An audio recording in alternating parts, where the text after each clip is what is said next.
town, and for a while I was looking at Angels live right here on ABTV. Angels up on a 9-game homestand, starting with the first 3 against the Cleveland Guardians right here at the Big A. Here's on tap over the next 30 minutes on a gigantic show right here on ABTV. Zach Attack is back. What a road trip he had, and as a result, he is your AL Player of the Week. There is a rookie pitching duel going on here tonight as George Klassen will take on Parker Messick.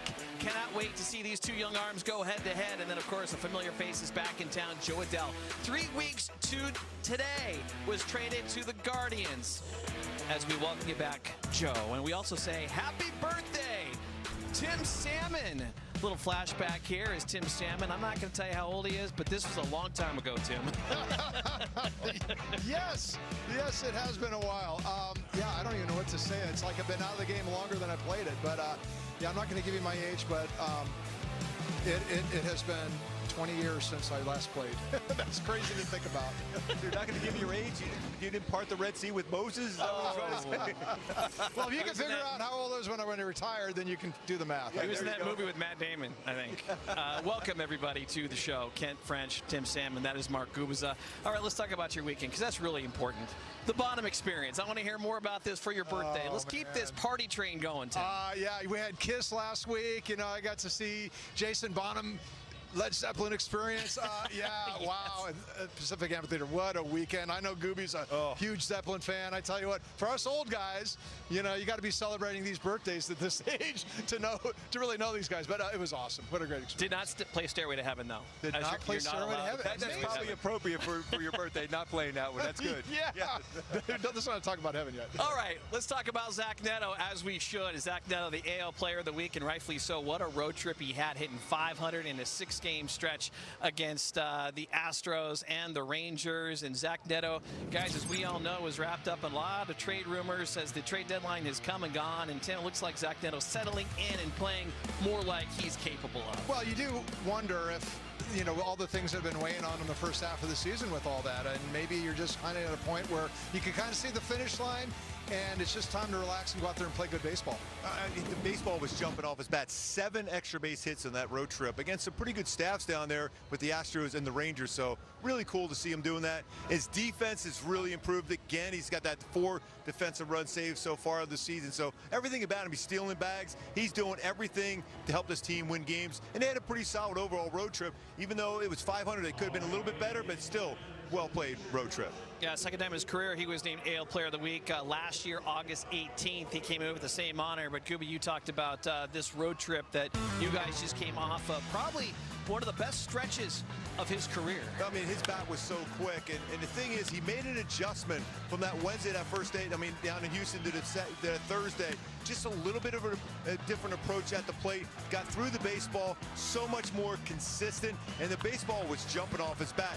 And he wasn't popping up pitches. You know that you've seen that a lot. Every ball he hit was basically on line, even some good secondary pitches. It wasn't all just fastballs, although he did crush a couple fastballs during that stretch. Yeah, you know, sometimes it's the smallest adjustments that, well, okay, look at this. There you are. I remember that one. And, you know, that one started in Texas. So, you know, Texas has a way of, you know, producing a lot of hits out there. But, yeah, what a great list right there. But it's amazing. When you go on a run like that, you're looking at beach balls. Everything you're swinging at's off the barrel, and you're getting hits. But, you know, for Zach, you know, you talk about the swing change a little bit. Sometimes the smallest little adjustments just produce huge things in the mind of a hitter. You know, I think simplifying, putting the barrel on your shoulder, doing whatever, just so you know where that barrel's at as your hands get loaded. I think sometimes, you know, the way he hit, he always had that barrel kind of up there. Maybe not knowing where the head of the bat is and when you get to that load position, or maybe not feeling it, I guess. Sometimes just a little bit of an adjustment can make a huge difference. Gooby, you were on the road trip, but we have the adjustment little split screen here from a Wednesday to a Thursday. Tell me what you saw and why things are working a little bit better. Yeah, we were watching that and seeing, he goes, it seemed like there's something a little bit different there when he was laying that bat on his back. I mean, you saw, you know, Justin Turner had a pretty good career doing that himself, but this going in relaxed, I think his hands relaxed that much better, and then he's able to bring his hands up and keep those hands up and through the baseball better. At times when he had the hands up higher, he would drop the hands, bring the hands up again, and that's when you were more susceptible to the swing and miss. And you take a look at his hot zones. I mean, you're talking about the inside part of the plate, but still, Tim, he had real good coverage on the outer part of the plate too, and that's what you're seeing with just that little bit of an adjustment in his swing. Well, you know, and again, if you looked at that split screen, if you froze it when his hands got loaded and his foot was down, it's almost the same place. So really it all comes down to is just you're in a better starting position, and it's simpler, and it allows you to just kind of relax a little bit more, and maybe that makes the ball look a little bit different, a little bit bigger. You know, there's so much rhythm and timing that goes into it. It's like a golfer, you know, it's like the littlest thing sometimes can make a difference. On that Thursday in Houston, you saw the split screen there. He went 5 for 6 with 7 RBIs. 7 RBIs. Have a day. Have a day. And he also did the first thing no Angel have ever done with the 2 doubles in a home run triple, 2 doubles, a triple, and a stolen base. I mean, he did some pretty historic things on this past road trip. Well, the last road trip, too, had George Klassen, Gooby, and with the 24-year-old is pitching like he does not want to leave the rotation. And 3, the Angels have won all 3 starts since he had jumped in the rotation for Soriano. He'll make his 6th career big league start here tonight. He's locked in, guys. I mean, when you think about his stuff, we've always said his stuff is elite. But, you know, there was a walk in his game and lack of trust. Every once in a while, you see that front shoulder open up. He gets too quick to the plate. But his balance is so good. Why? I think he has simplified his pitch mix. He's going with the best pitches working that day. When you looked at his fastball, 4-seamer, and slider, it was unhittable. That slider had some incredible depth, and they never hit that slider out of the infield in that game. It was that good against the Astros. So he had it working. 7 innings, 1 hit. In the first 0. inning. Yeah, I mean, it is unbelievable with 7 punch-outs in that game. Yeah, but well, go ahead. No. Look at this. Yeah, this speaks for itself right here. 7 shutout innings with 1 or fewer hits on the road. I mean, that's some pretty good company right there. A couple, you know, you got a couple guys in there, you know, young pitchers for the Angels. But, you know, here's the thing. Look at Jared Weaver right there. To me, that's my comparison. You know, you can get into all the numbers and the different things, and his fastball throws 96, 97, but I think there's a little bit of crossfire in this game. And to me, the way he steps a little bit behind that right-handed batter, you know, to me, it just makes a huge difference. I remember anytime I faced a guy, there was a little bit of a crossfire, meaning he was stepping behind me. It just puts a little bit different angle on that fastball that outside corner doesn't look like where it should be. And then, of course, that slider, you just don't see that typical, you know, that shape that you would normally see. So to me, you know, Gooby, you'd know much more about, you know, the mechanics of what he's doing. But I wonder if that crossfire, that step, Jared Weaver had an amazing career doing that. Yeah, and he stayed healthy doing it. That ball with his jump on you, too. When you look at those, going back to that graphic, too, the last time it happened, you know, for a rookie, it was 7 innings, 1 hit or less. 2014, the Angels had 2 of those with their young guys on this past road trip.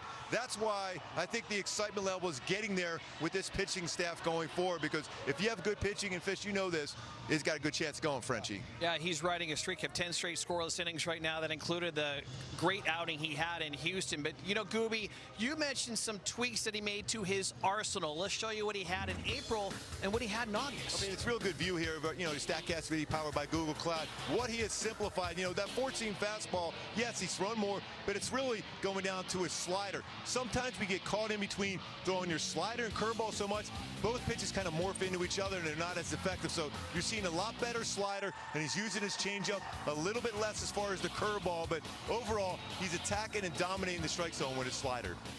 Yeah, I think it comes down to strikes, too. I mean, what are the pitches you're able to throw more strikes with? Whatever the problems were early in the year, he's always been plagued by the fact that he's not throwing as many strikes, getting men on base. He hasn't walked guys to the near the numbers that he did earlier in the season. So I think, to me, whatever you feel comfortable throwing strikes, anytime you're throwing strikes, you're going to be ahead of the hitter, and you're probably going to have a good result. I mentioned 2 great rookie pitchers going head-to-head here tonight at the Big A. Parker Messick for the Guardians. He has become a fixture.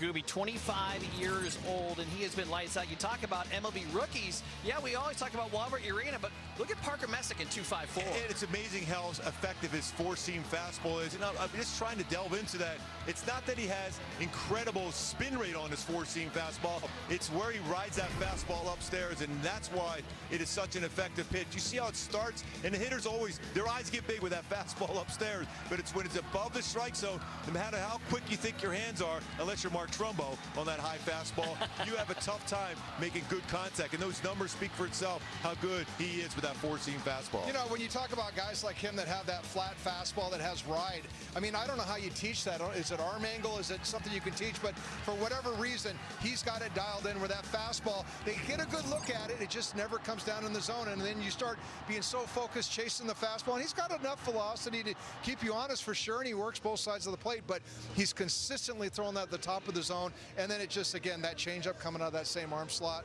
It's a killer against the righties. And Sid Fernandez is the one guy I remember in our era to have that fastball. You go, I got to believe I could see that fastball well, but all of a sudden, you look, he missed it again. He missed it again. Yep. And then you pop it up, and you see the guy going back to the dugout going, how did I miss that pitch? Yep. Well, it's because that stayed that ride all the way through, and it's just tough to be able to catch up to it because it stays in that same plane with little rides at the end. This guy was 3 out shy of a no-hitter against Baltimore earlier this year in April. I mean, he has got stuff. Yes. That certainly has applied to the big league. Not tonight, though. Not tonight, no. Zach Neto hit a 2-run homer off the last time he saw him. Well, hopefully that happens again tonight. Let's take a first time out here in the program. When we do come back, familiar face is back at the Big A for the first time as a Guardian. Welcome back, Jo Adell. We'll talk about him and hear from him next. Do you dream of seeing all 30 ballparks? Really a special place. People are excited for the game. We've got you. For the first time, MLB and T-Mobile offer you a chance to win trips to all 30 stadiums. Yes, all 30. What a treat. The views. This is so much fun. The food. It's a fiesta here at the ballpark. The vibe. The energy is incredible. The adventure of a lifetime with experiences you simply need to see to believe. Begin your journey to 30. Enter now. This is Blue Chew Gold, the ultimate 4-in-1 formula. Built for strength where it counts. With sildenafil for power, tadalafil for endurance. But Gold doesn't stop at blood flow, so we added apomorphine to spark desire and oxytocin to deepen connection. Not just harder, closer. Blue Chew Gold. Take action, get action. Want to pitch like Paul Skeens? Holy smoke. Operative word is smoke. Or hit like this guy? Learn how to play like the pros from the pros themselves. The secret ingredient, a whole lot of fun. Play ball all season long, only on MLB Network.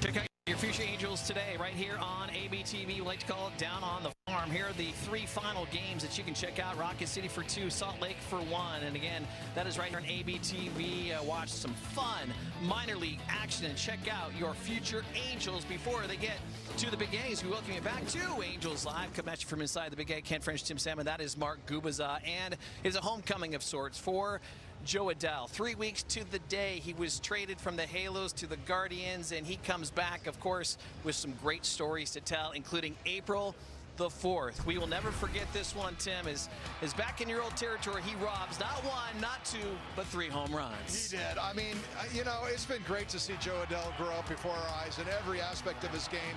You know, the defense, yeah, he's had a couple of miscues, but he's given us a lot of highlights, and he's shown us a lot of growth, and that's just a testament to his character and what he can do defensively. Again, that's just one aspect of it. I mean, I love the maturation I saw at the plate, and, you know, he had his run with the Angels. Now the Guardians get to see what he's capable of doing at the plate. I mean, that was an historic game when you think about it. That was a 1-0 game, a leadoff home run by Neto, and that was it. The whole game. Yeah. And he robs 3 would-be home runs, especially that last one going in the stand. 91 career home runs as a Halo. Just an all-time great guy. And he came over, he goes, hey, you guys are going to say good things about me, aren't you? I go, yes, hello, you're one of our all-time favorites. He goes, by the way, I know your mom and dad will be watching, and they'll be expecting us to say good things about you. Absolutely, and there's nothing but good things to say ever since he went to Cleveland, guys. Tim, 17 RBI in 17 games. Well, I said, you know, I had a chance to talk before he left, and I said, anywhere you go, you're going to be playing in a charge large environment, and it's just going to bring out your best. And, you know, that's what we're seeing in him. He's up there going out there playing to his best ability. Cleveland's a great hitter's park. I mean, and, you know, that's Central. I mean, there's a few places there that he can, you know, he can swing the ball bat pretty well. So I'm looking forward to him having a great finish for them and giving them everything they need for an offense that's really struggled all year long. Jose Ramirez has been down. He's been a huge shot in the arm for these guys. Their pitching is so good that their offense hasn't been there. So if Jo Adell could bring that spark, all of a sudden the Guardians would be legit coming in there. The White Sox, they're playing extremely well, but they haven't played well in a long time. You just don't know how strong they're going to be down the stretch. If Jo Adell can lead the Guardians, you never know. They might be able to catch them. Guardians right now holding down a wild card spot in the American League. For more on the return of Jo Adell to the Big A, we bring in Erica Weston.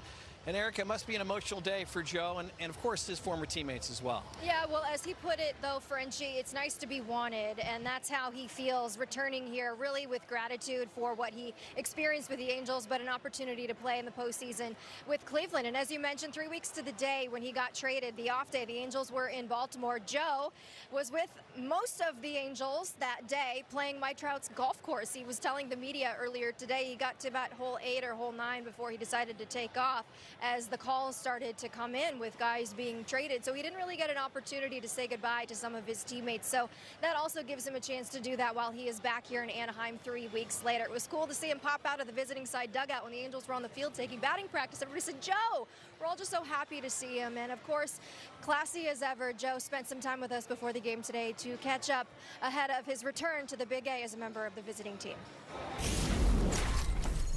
Well, it's kind of surreal. Obviously, I'm used to coming in here and going straight right into the third base dugout. Now I'm coming left in the visiting dugout. But it was cool for me to be able to come back. I got traded. Obviously, we were on an off day in Baltimore, so I didn't get to see a lot of the same faces that I got to see today when I came in and just say what's up to everybody and check in. So kind of a good little last kind of homecoming for the year, and to be able to come back and play on the visiting side where it all started. So it's weird sitting on this side of the dugout or of the field and talking to you, but I know it was kind of a crazy day. You guys were all golfing on Trout's course, and one by one the calls started coming in. So what did that day look like? What transpired? Yeah, we were out there, and we were kind of counting the hours down. We knew that the trade deadline was coming up, and really the big thing was I was like, man, I'm out here right now. If I were to get traded right now, it'd be kind of crazy at Mike Trout's course. And then, an hour later, I got a phone call saying that I was going to be a Guardian. And obviously, last year, I knew there was a chance there as well. And every time that time of the season comes around, there's a chance that it could be a trade and whatnot. But yeah, just really happy to be wanted. And obviously, I know with Anaheim moving in a different direction, there were things that they wanted to do, and I hope that they figure those things out, of course. And just real grateful to be in a position where I'm wanted and can help this team make a push. Yeah, you picked up right where you left off with Cleveland as you were here with the Angels. I mean, you stepped in to be one of the most productive players on the team immediately since your arrival. So what allowed you to settle in so quickly? Really the focus on winning the game, just finding a way to win. Once the focus went straight there, and I think a lot of the worrying about my swing, how my swing felt, my own numbers, stuff like that, where you just don't want to put your mind in that area. Just coming over here and worrying about how to win the ball game, and I think all the players here do that, and the Guardians. And when the focus is there, players are always at their best, and that's what I think that I'm able to do right now. I think it might be difficult to answer this question now because we're still in the middle of the season and you've got your eyes on the playoffs. But looking back at your time with the Halos, what stands out? I was just alluding to it earlier, but really just the fact that I kind of became a man, in the game here in Anaheim, and the ups, the downs, the great moments. Everything started on this field, and every time that I come here, it's that reminder of the player that I am today. It happened here at the stadium, and so it's really a surreal moment, and just really proud of my time, as an Angel, and what I was able to bring to the table, and how much that group helped me grow as a player. And so just forever thankful for that. And now being on the other side, we're going to go try to take care of business. Well, you've got a lot of people rooting for you and now with the Guardians, but try to go easy on the Halos and not rob too many homers while you're out there this week, okay? All right, Erica. All right. Thanks, Joe. Thank you. Well, he won't be robbing any homers out there in right field tonight. The Guardians just did have a late lineup change. Chase Lauder scratched with some hamstring tightness, so Joe's DHing tonight. so he'll keep it easy on us as far as the defense is concerned in this one tonight, guys. Eric, thank you very much. Hopefully he cools down for the next 3. We appreciate it. And Gooby, we're going to say goodbye to you. Hopefully you cool down as the sun is just shining right now. Yeah, I know. Oh, yes, it is. Yeah. Oh, get out of here. Darren's going to pull something. He's holding up a towel right now. So, Darren, we appreciate you, my friend. And we're taking another time out here on the program as Neto signs some autographs. The AL Player of the Week. On the other side, we talk about Jose Ramirez, and he is slumping as of late. Want to pitch like Paul Skeens? Holy smoke. Operative word is smoke. Or hit like this guy? Learn how to play like the pros from the pros themselves. The secret ingredient, a whole lot of fun. Play ball all season long, only on MLB Network. Every game night is a chance to go big with MLB Big Inning. Join Matt Yatloff and Greg Caserta on baseball's only nightly show that brings you the biggest plays of the night. Strikes him out. No one stacks more clutch plays into one live show with up to 4 games on a single screen. Out of here! He is on fire. It's a walk-off winner. Change up game night with baseball's biggest game changer. MLB Big Inning. All season. The MLB app. Yeah, it's got game. This game, these games, all the games, pre-game, post-game, and everything in between. This is baseball your way, with real-time stats, scores, breaking news, and custom content that hits every time, because you choose the teams and pick the players you want to follow. So when they catch it on the field, you catch it on the app.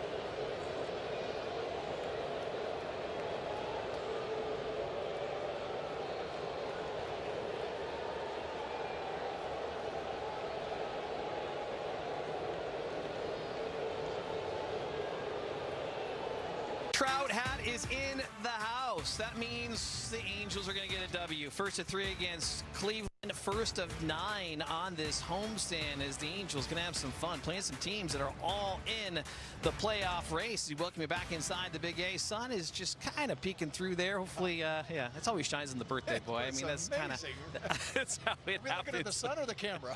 I have no idea. My eyes are all bright right now. Angels Live, Ken French, Tim Salmon. Let's talk about these Cleveland Guardians. September 1st, 2013, Jose Ramirez makes his major league debut with the Guardians, and ever since, Tim, he's become one of the elite players in all of baseball. Well, for sure. I mean, just an amazing player for so many years. I mean, you look at the numbers. This is just the last 3 seasons. These players, I mean, Zach Neto and some pretty good company right there. But Jose Ramirez, for sure, has been the cog in that wheel for Cleveland. It's given them all that offensive success. When you have a guy like that that checks in both sides of the plate every single day, it's been huge. But unfortunately for them, he's had some injuries this year that has really caused this team to struggle offensively. You know, this is earlier in the year, right? I mean, this is what he's done against the Angels. Yeah. But again, you can always count on him giving you some big hits. But you know, he's had some, you know, just like any aging, you know, player, they start to have some injuries. He's broken the hamate bone on both hands, and the key for that, I mean, why that's such a big deal is that all your power comes from your bottom hand in the swing. And, you know, to break that hamate bone, that just goes to show you that, you know, boy, you know, trying to come back from that, especially during the middle of the season, has been very difficult for him. His exit velo has dropped almost 5 miles an hour and everything he's hit. He hasn't hit a home run. I mean, yeah, look at these numbers right here. I mean, his batting, well, these are the, you know, this year the numbers compared to, you know, what he's done this year, but his 10 home runs this year all came before the injury, which was back in June. So since he's been back July 22nd, he has not had an extra base hit, which tells you everything.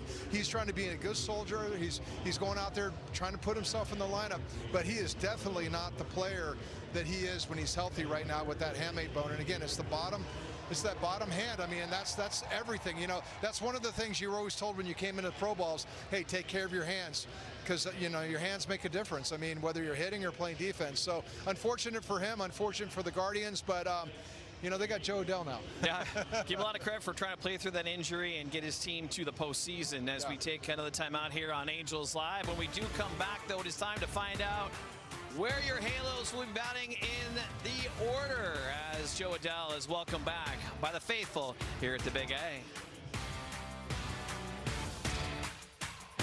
Every game night is a chance to go big with MLB Big Inning.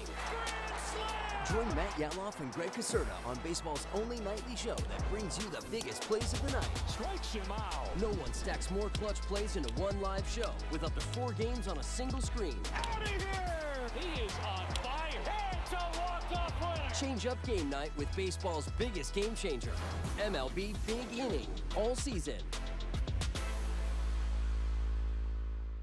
Keep cool out there, folks. It's going to be a hot one. We the people love summer baseball. The food is over the top. The cheers come from the chest. We came with friends, but we met new ones. We have seats, but we're standing. They say it's anyone's game, but from what we can see, it's everyone's. Baseball for the people. Want to pitch like Paul Skeens? Holy smoke. Operative word is smoke. Or hit like this guy? Learn how to play like the pros from the pros themselves. The secret ingredient, a whole lot of fun. Play ball all season long, only on MLB Network.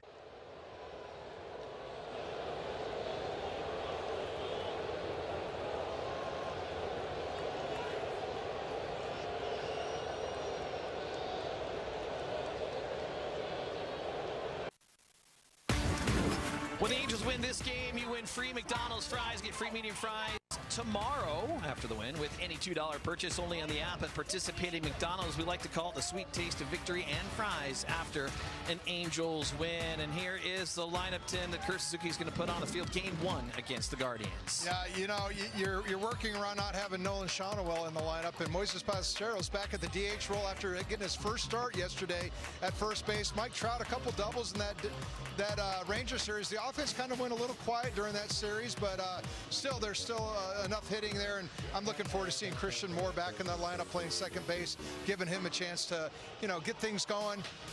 Denzer Guzman, he had a good road trip too, didn't he? Yeah, absolutely. Gustavo Campera, by the way, ever since being called up 2 for 4, a double and RBI yesterday, he gets to start here tonight at the Big A. As Zach Neto, the AL Player of the Week, and the boys are ready to go. They open up a 9-game homestand, the first 3 against the Guardians, and that's coming at you next right here on ABTV. Keep cool out there, folks. It's going to be a hot one. We the people love summer baseball. The food is over the top. The cheers come from the chest. We came with friends, but we met new ones. We have seats, but we're standing. They say it's anyone's game, but from what we can see, it's everyone's. Baseball for the people. Step up to the plate with MLB Plus, your ticket to streaming baseball's best. Enjoy MLB Network 24/7 with live out-of-market games and award-winning shows. Enhance game nights with MLB Big Inning, live and commercial-free. And hear live home and away radio broadcasts of every game. Plus live minor league action and even Game Day 3D, the ultimate second screen experience. It's all here on MLB Plus for just $5.99 per month. Join your favorite on-air personalities for unique perspectives, in-depth interviews, and untold stories from on and off the field. The MLB Network Podcast, presented by New Balance, Saturdays on MLB Network and wherever you get your podcasts.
great to return to Orange County after a road trip back in Southern California. Tonight is ABTV, presented by Pechanga Resort Casino. Comes from Angel Stadium, where Jo Adell is back with the Cleveland Guardians, taking on Mike Trout and the Los Angeles Angels here tonight.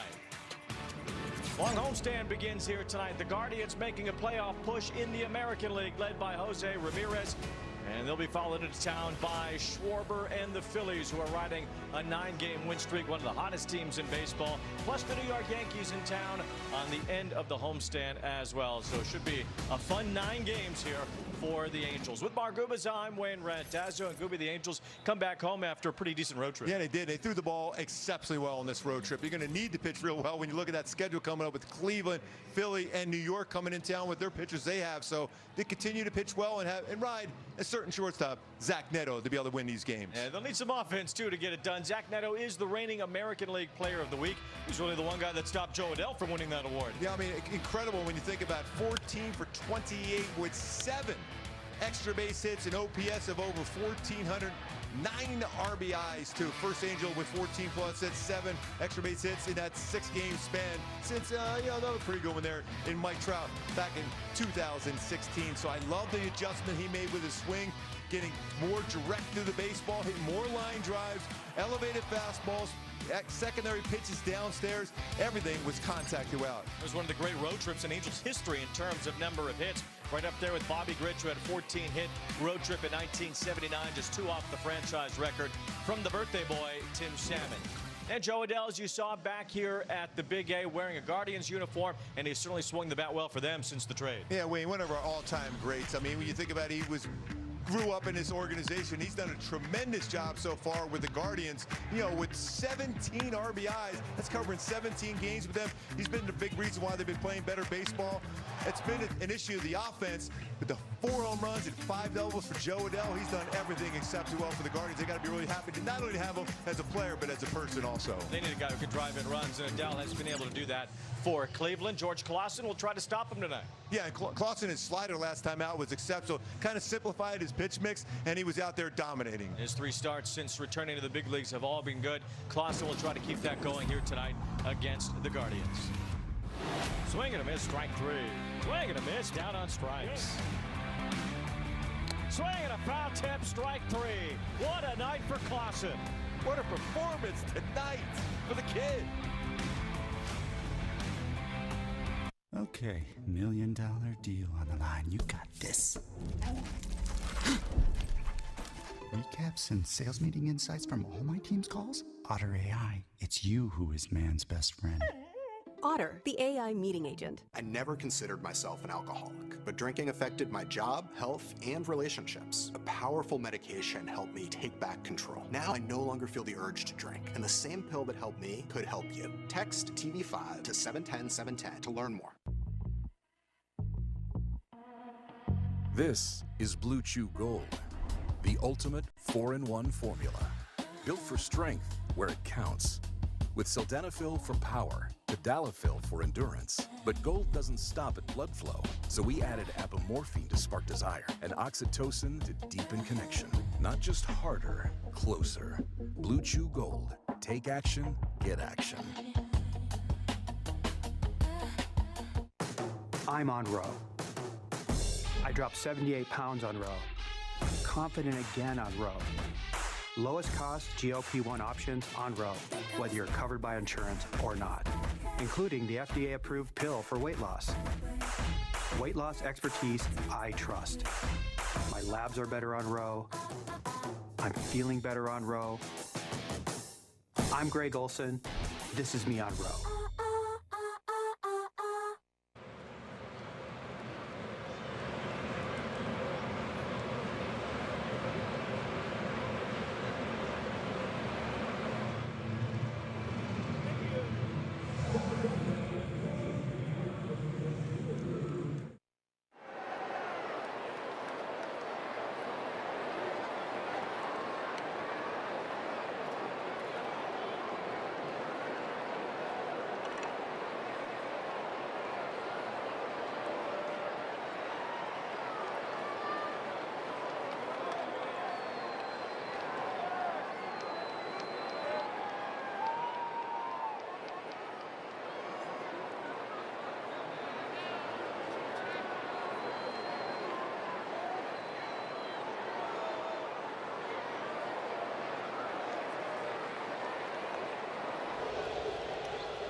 to learn more.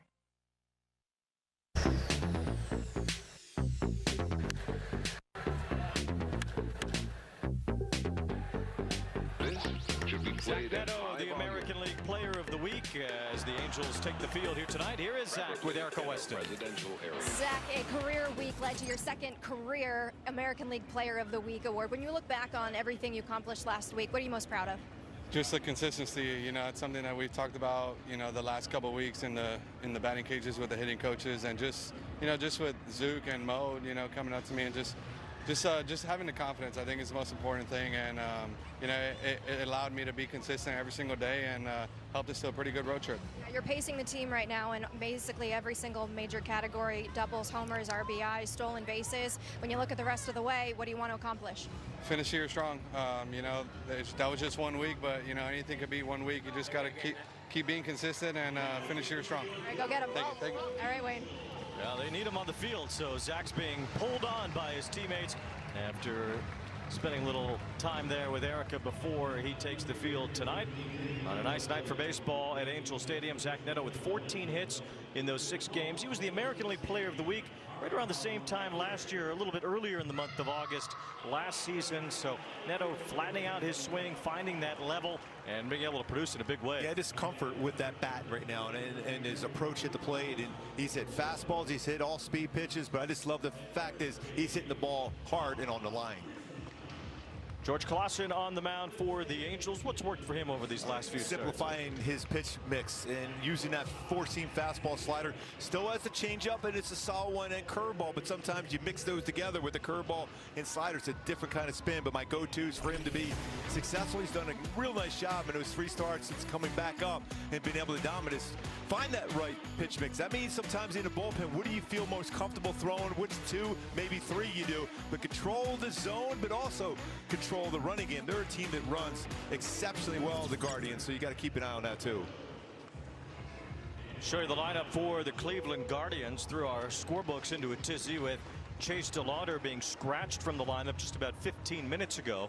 DeLauder was supposed to bat second. Now Jose Ramirez will behind Kwan. Jo Adell was supposed to be in right field. Now he'll DH tonight with Nathaniel Lowe at first base. Angel Henao, the rookie, at second base. And Angel Martinez will be the right fielder instead of DeLauder being in the lineup with Adell in right.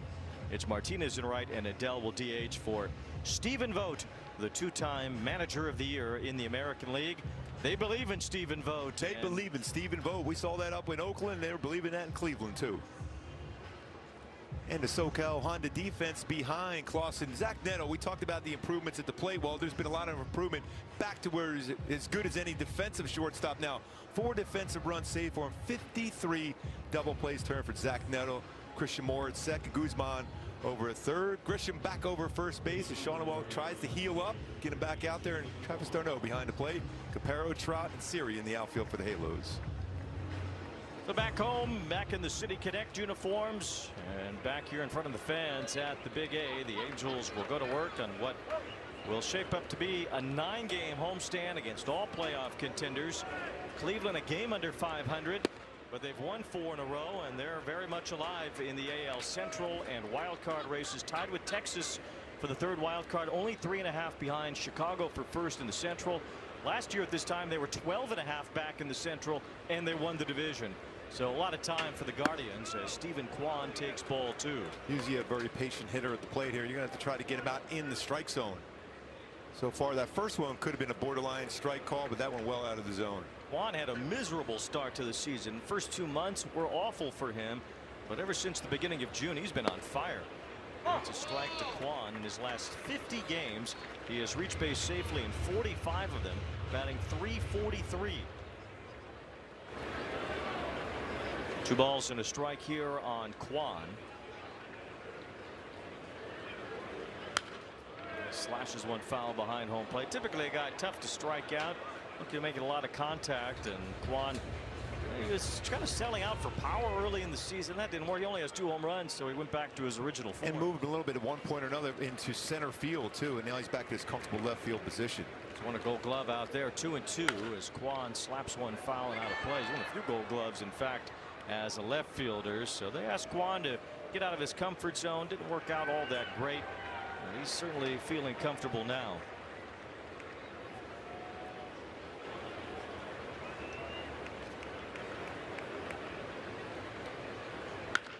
slaps it up the middle. Klassen got his glove on it. Neto tried to barehand but couldn't make the play. Seemed like he had some time to set himself with the glove, but tried to rush it, and Kwon gets an infield hit. Take a look at our StatCast 3D powered by Google Cloud. This is the change in the arsenal, what we've seen in the month of August, as far as more use of that four-seam fastball, a little bit less of his changeup, more of that slider. It's been such a good pitch. He still will throw his changeup in there, a lot less curveballs too. So he's using his breaking ball. It would be his hard slider. He's got great depth in that slider too, but his changeup's big. The leadoff man is on for Cleveland, and here is Jose Ramirez, switch hitter, batting left, who has destroyed the Angels over the years. He pops this one foul. Remember how he wrecked the home opener? Yes. With a 3-homer game. You shouldn't be allowed to do that. No. Team's home opener. It's been added into maybe the CBA going forward. Well, they got a lot to talk about. Yes, maybe a few things. No balls and a strike on Ramirez. He's had a few 30 years along the way. We'll get there this year as he swings and misses. Throw down to second base, and Kwon is safe. I think they want to look at that. I thought he was able to catch that and apply the tag. Ramirez's back got stuck in the netting. I think you got to take a look at that one. Kwon with that headfirst dive into second base was a one-hop throw from d'Arnaud. Let's see. Question is, did Neto tag him on the first push? I think they're going to challenge it. Looks like it. Let's take a look from this angle. Does he tag him right away, or does he miss him? The LA Angels are challenging the safe call at second base. It looked out to me. Even on that second swipe, as Kurt Suzuki's Mazda manager challenge, he missed him on the initial swipe, it looked like, but then even on the second try, he tagged him on the hip, and Kwon still wasn't at the base. Yeah, the hand wasn't quite on the bag yet. Thought this from our vantage point here, I thought he did get him on that quick tag. Let's see if the Angels are able to get this overturned for the first out of the game. It'll be only the third time this year Kwon would be caught stealing. Angels have been tough to run on in the month of August. In addition, how good their pitching has been.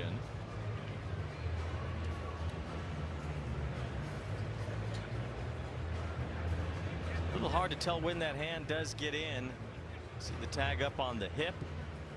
See from this angle if anything can help.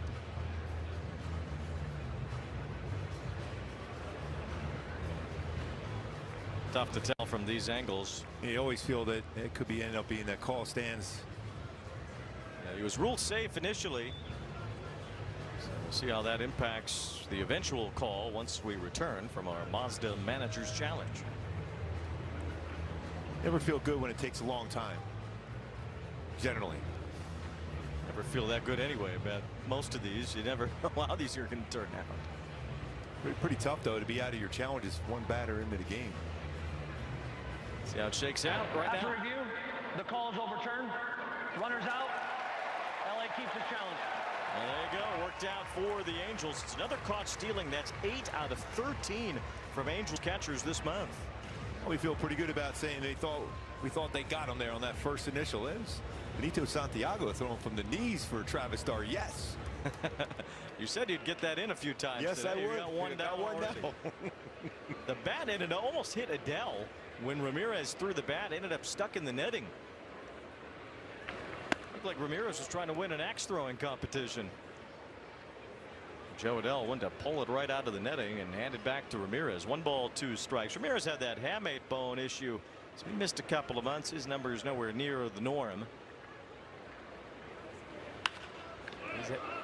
Being a switch hitter, he's now had a broken hamate in both of his wrists. Here's the bat throw. It was really impressive how it ended up just straight in the netting. That's a pretty good exit velo on that one. Incredible. Ramirez does everything well. 1 ball, 2 strikes. Real good fielder, can steal bases. By the way, back-to-back 97-mile-an-hour fastball from Klassen. Klassen once again showing his very strong arm, and over the last 3 starts at the major league level, he's allowed just 3 earned runs, pitching to a 1.59 ERA. Saw him get a couple of starts early in the season, looked a bit out of whack. And he's figured it out since the beginning of July at AAA. Ramirez chops one, diving stop by Grissom from the seat of his pants, and Klassen dropped the ball. Ramirez is safe. That would have been an out. It would have been a great play by Grissom. Klassen took his eye off it. As he's trying to find the bag. Designated hitter number 7, Jo Adell. Looks like he twisted that wrist a little bit too.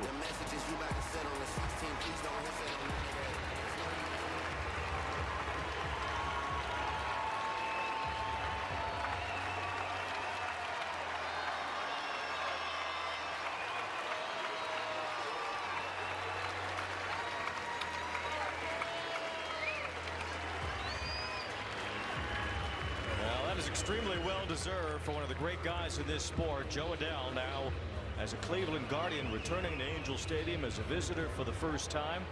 Former first-round pick for the Halos. By the way, I love what Travis d'Arnaud did. He walked out in front to give more of an opportunity for fans to show how much they love Jo Adell. One out with Ramirez, a big lead at first as Klassen throws over. We watched Jo Adell's development in real time, and over the last couple of seasons he has become a very good baseball player. Had a great year last year. Had one of the most incredible defensive nights any of us will ever see at the beginning of this season. And his numbers are starting to grow as he's hit the ball well for the Guardians. Yeah, he has. I mean, that's the thing. He's so excited to have this opportunity with the Guardians right now. Everybody we talk to with the Guardians are saying not only is he a great player, but boy, you guys are all correct. He is an amazing person. So to 79 RBIs for the year. He's had 17 in his 17 games as a member of the Guardians, and overall he's really helped the situation for Cleveland's outfield. One of the lightest hitting outfields in baseball entering the season, second lowest OPS. Since they got Adell, they have the third highest OPS in the American League. Big lead for Ramirez now. It's a ripped foul toward the Angel dugout.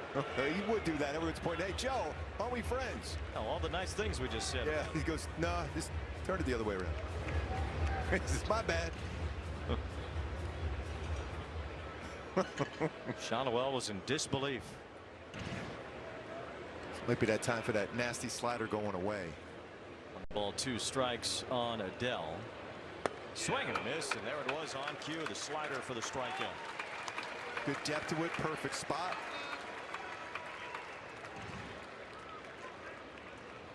Snap that off the plate again. Did give Klassen an error for dropping that ball at first, allowing Ramirez to reach. So 2 outs as Adell has a seat. Now Nathaniel Lowe, the older brother of the Angels outfielder Josh Lowe, is not playing today. Here's Nathaniel Lowe with a bouncer to second base, scooped by Christian Moore as Klassen puts up a 0 in the first.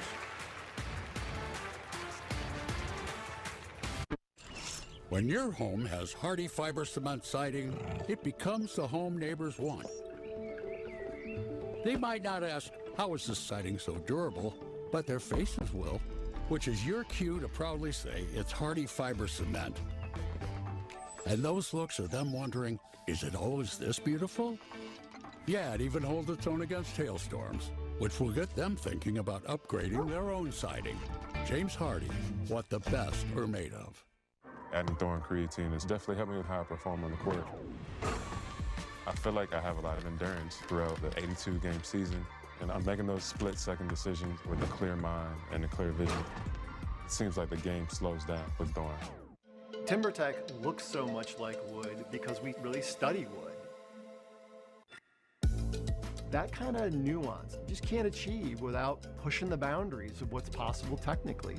So as climate evolves, as wildfires become more of a concern, the ability to maintain the product in high moisture or high UV radiation environments, we're constantly working to be able to stay ahead of those needs of consumers even before they know they have them. Enhance game nights with MLB Plus. Watch live out-of-market games on MLB Network. Hear home and away radio broadcasts of every game, plus access to MLB Big Inning and more. It's all here on MLB Plus for just $5.99 per month. Angels batting order presented by Simpson Chevy with Zach Neto leading off. Mike Trout's in center field hitting second. Vaughn Grissom bats third. Ballesteros the DH. Jose Siri in right. Camperos in left. Christian Moore at second base. Spencer Guzman at third hitting eighth. And d'Arnaud catching against a lefty who is going to get some votes for American League Rookie of the Year. He has been tremendous, Parker Messick. Yeah, he has great ride on his four-seam fastball, and it's going to be a challenge throughout this whole game. My go-to is to have some success against him here tonight. Especially is don't be over aggressive on the changeup. He has incredible swing and miss numbers, 54 punch outs, but success on breaking pitches. So far, the combined of all the breaking pitches over 300 batting average. Jack Neto goes after the first pitch and grounds out to Rocchio, the shortstop. And the defense behind him. He's going to be around the strike zone. He's going to throw a lot of fastballs upstairs. So when you think about fly balls, you got Quan out there in the outfield. We mentioned 4 Gold Gloves. Overall, 16 defensive runs saved, between 10 in left field and 6 in center field. He's one of the best you're going to see in that left field position, especially for a guy who gets up a lot of fly balls generally. Here is Mike Trout against Messick. First pitch in there, the fastball for a strike. Not huge velocity for that fastball, but a very successful pitch. Plus 24 run value on the four-seam fastball for Messick. He's tied for the major league lead in that category with Dylan Cease's slider and Jacob Mizorowski's 100-mile-an-hour plus fastball. The ride he has on that upper part of the strike zone is, I mean, not incredible spin rate, but it's how he spots it, upper part or above it. 0-2 on Trout, who lifts one foul and out of play.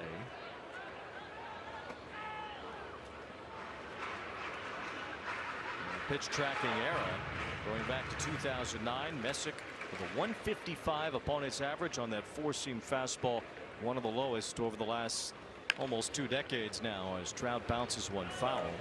It's been hard to even get on base against Messick this year. 264 the opponent's on base percentage, the 6th lowest in all of baseball. And you know, when you think about comparison, I know it's just a few years ago, Sid Fernandez had that similar type of ride on his fastball, body shape too. Good slider, good changeup, but the way he could ride baseball out of the hand, it stays in that same plane all the way to the strike zone or above. 1 ball, 2 strikes. Well, there's some comparisons to Mark Burley too when it comes to Messick, especially with his tempo on the mound. So there it is, that ride upstairs. So far so good with Trout not going after it. A little bit hotter on that 195 from Messick. Trout's only hit a couple of home runs since the All-Star break, but he looked good over the weekend in Texas. Had a few hits, a couple of extra base hits too. You're going to challenge that one. So the OC native Austin Hedges behind the plate thought that was strike 3. Challenge powered by T-Mobile, and he was wrong. The call is confirmed. Cleveland has 1 challenge remaining. And Trout's going, come on, man, we're OC people. Let's go. Well, they both wear number 27, although one of them was going to be retired. And Hedges probably won't, but he's a good catcher. 3 balls and 2 strikes as Trout bounces one toward the line. Ramirez with the backhand, long throw across, gets it there to retire Trout. Good play. That's another one of those things we talk about. Ramirez, everything about him is so good. That is a difficult play with Trout running down the line. But he made it look pretty easy, really. He's way off the line, back out quickly on the transfer, and a perfect throw. And you love with a real good stretch in that, but what a perfect throw that was for Jose Ramirez. That's a phenomenal player who is as smooth as can be on the baseball field. Jose Ramirez retires Mike Trout. That's why you buy a ticket to come to the ballpark and see guys like both of them. Those two might see each other in the Hall of Fame somewhere down the road too. Very possible, and certainly in Ramirez's case, he'll have some numbers that will cause for discussion before it's all said and done. We know Trout's going to be there. 2 out, nobody on here in the first. Grissom had a good cut there. Trout was over 30 feet per second down the line. And he still got him by a stride. I mean, you look at the stolen bases, the power, the extra base hits for Ramirez, the defense. Yeah, I think he's got a shot to hang out with Trout in Cooperstown. Trout saying, oh, how did he make that play? 2 balls and a strike on Vaughn Grissom. It's a fastball that just missed. Hedges already blew a challenge. No, he says, I better not do that one now. And the count 3-1. That was also off the plate just a smidge. Good pitch to do some damage if you could bring that fastball down. Grissom lifts it towards shallow left center. Halpin got a late start, but he's there now. 1-2-3.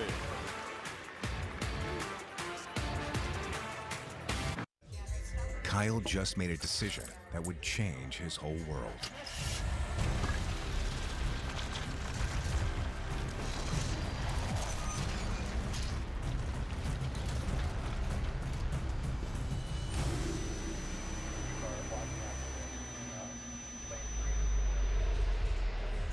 Hey, you're sober? You drive. Kyle just made a decision that would change his whole world. Drive sober or get pulled over. We need to talk about soda because Poppy's changed it for the better forever. It's a bubbly, bold, better for you soda that still gives you that iconic fizzy flavor you can't resist. With 5 grams of sugar and ingredients you can love. You can have your soda and drink it too. Poppy. Soda's back, but so much better. People say that radical hospitality is a thing of the past. But at Tecovas, we beg to differ. We pour everything into helping you make the West your own. Come visit us and see what's in store for you.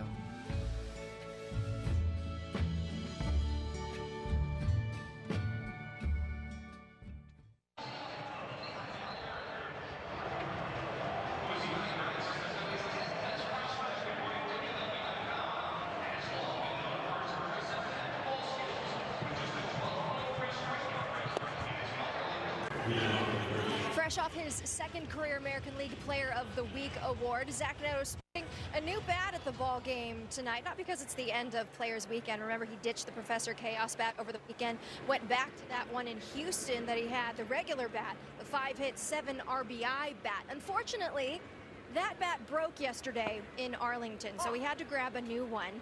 In fact, it's not his bat at all, guys. He had been using one of Moises Ballesteros' bat, and he customized it in Arlington to match those Professor Chaos cleats with the mint green handle wrap. So he got a new one today, another one courtesy of Mo Baller with the light blue wrap around the handle so he can match being back here at home. But I don't know if there's 7 RBIs in those one, but courtesy of Moises Ballesteros' bat. Now that's the good stuff right there. Yes. That's why Erica should have her name included everywhere we are. No doubt about it. Glad I got over it, though, right? I'm not over it yet. Angel Hinao is the batter leading off here in the second. Wow. Slider, and slider. First strikeout. And good morning, good afternoon, and good night. Yes. That was nasty. 91-mile-an-hour slider with depth to it. One out as Angel Martinez will bat. He had a big series against the Angels back in Cleveland in early May when it was nice and chilly up there in Cleveland. It's not really an ideal time to be there. Ooh, that's a good pitch. That's 96. The game time temperatures for that series, mind you, was in the middle of May. 53, 63, and 55. Yeah. Toasty. But Martinez swung the bat well in that series, and he hits this ball sharply. Wow. He knocks down Christian Moore, but now he's back up and still has time for the out. Comes Moore with the play.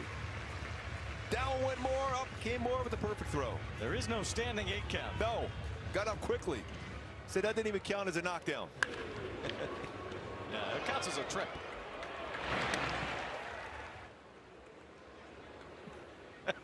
But on your scorecard in boxing, that's going to get a pretty good score, though, when he knocked him down. Well, it was 103 off the bat. It put Moore on his keister, but 2 outs. That's why you got defenders there. Oh, incredible. The old atom ball.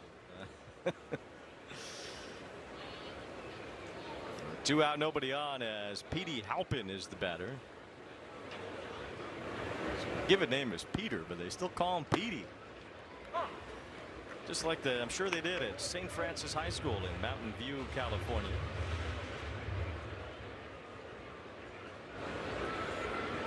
Third-round pick of Cleveland's in 2020. Trying to backdoor that slider. So far, you're seeing that mix, a lot of the 4-seam fastball and his slider.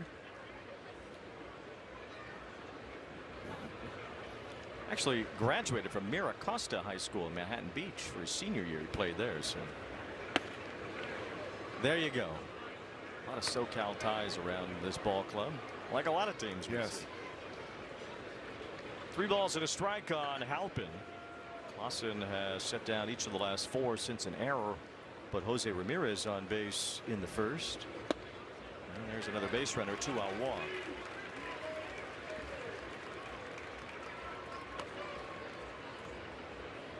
And that'll bring up Orange County native Austin Hedges. A lot better as far as being throwing strikes, and since then, you know, to go along with the stuff, being able to finish off hitters pretty effectively.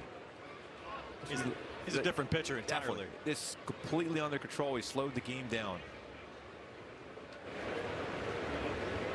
Now, when you throw as hard as Klassen does, and you have a dynamite slider on top of it, I don't know what it takes to get you to be confident, but it should be inherent. I like that deep breath he's taking right now. He's missed a few in a row out of the strike zone, overthrew that fastball. Sometimes you get back in there, you try your slider. It's a strike to Hedges. 1 ball, 1 strike out of J. Serra Catholic High School from San Juan Capistrano. Said he wanted to be a catcher as a young kid because he liked the gear. Wow, you got to respect that. Especially on days like today. Really cool. It is a dry heat, though. 2 balls and a strike.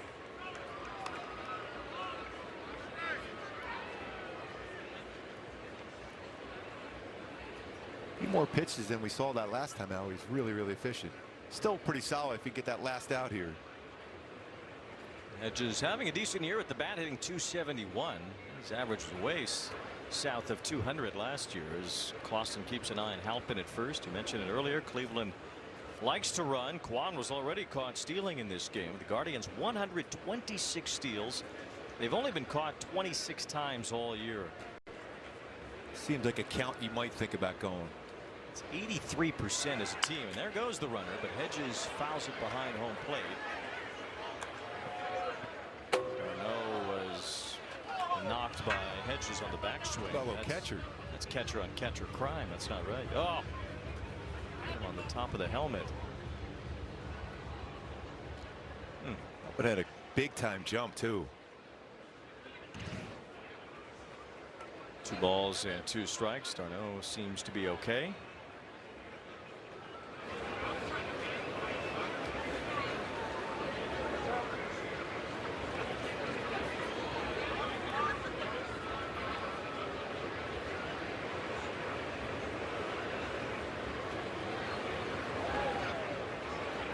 Short lead now for Halpin at first. Now 3-2 on Hedges. I'm sure they'll replay that at the Worldwide Catchers Conference at some point in the offseason. Can't let those catchers do that to each other. No.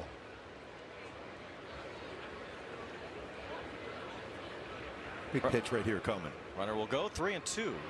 Swing and a miss. Klassen punches him out. 3rd strikeout for George Klassen. What is the dumbest thing you've ever wasted money on? I was paying for 2 subscriptions over like 3 years. That's like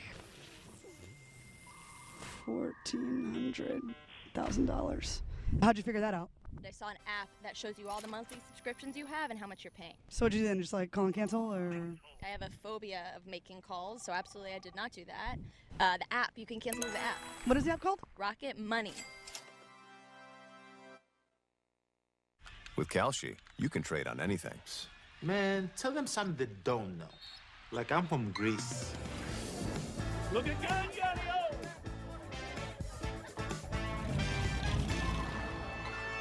Before I was born late one night, but Papa said everything's alright.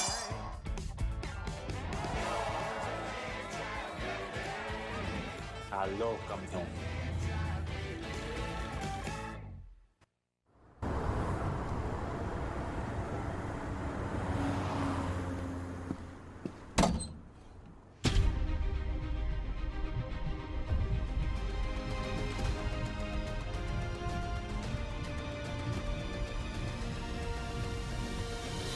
Don't know where to start?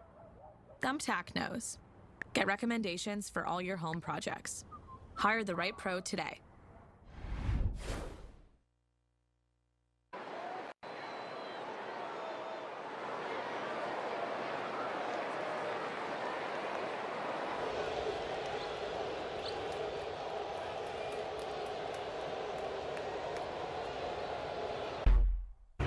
Here's tonight's Hyundai Key for the game today, going little red hot chili peppers. higher ground. Bring up the changeup and the secondary pitches up in the zone as compared to bringing that fastball down. You want those secondary pitches a little bit higher above the strike zone for contact.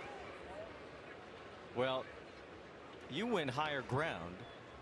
Parker Messick just goes higher because he has his own Hyundai key. Before each game, about an hour before the game, he fires up Creed. And he gets all bent out of shape, ready to run through the door like the Ultimate Warrior, thanks to the song Higher by Creed. Well, it's the power of the Hyundai keys here today. I don't know. Take my chances. A bouncer up the middle as Adell throws out Ballesteros. 4 up, 4 down now for Parker Messick. So it's higher versus higher ground. Yes, let's go. We'll see who made the best Hyundai key win. Yes. On the way as Jose Siri bats. Siri playing right field today. Parker Messick has allowed 2 runs or fewer in 8 straight starts. And if he does it again tonight, he'll be the first Cleveland pitcher to make it to 9 since Gaylord Perry in 1974, who did it in 11 straight starts, which is a franchise record. Hall of Famer. Yes. I always remember in those. Was it Gaylord Perry in those celebrity games where he'd have all the different patches of which teams he was on? Yes. Wearing that jersey. 2 balls and 1 strike. He was a funny guy to be around, that's for sure. It was actually, we were teammates for about 2.5 seconds. He was with the Royals back in '83. 2-1 on Siri. That's in there. 2-2. Oh, I'll never forget spring training. I'm running sprints as hard as I can. He goes, "Hey, come here." I said, "Oh wow, Mr. Perry, what can I do for you?" He goes, "You're showing us up." We get in shape in spring training. I said, my bad. I'll walk with you. That's good. You were what, 20, 21 then? 20 years old. I was like, "Yeah, I'm sorry, my bad. Sir, you're the best." He was 45 that year. Siri with a fly ball to center field, hit well, helping back, still going, but near the track makes the catch. 2 outs.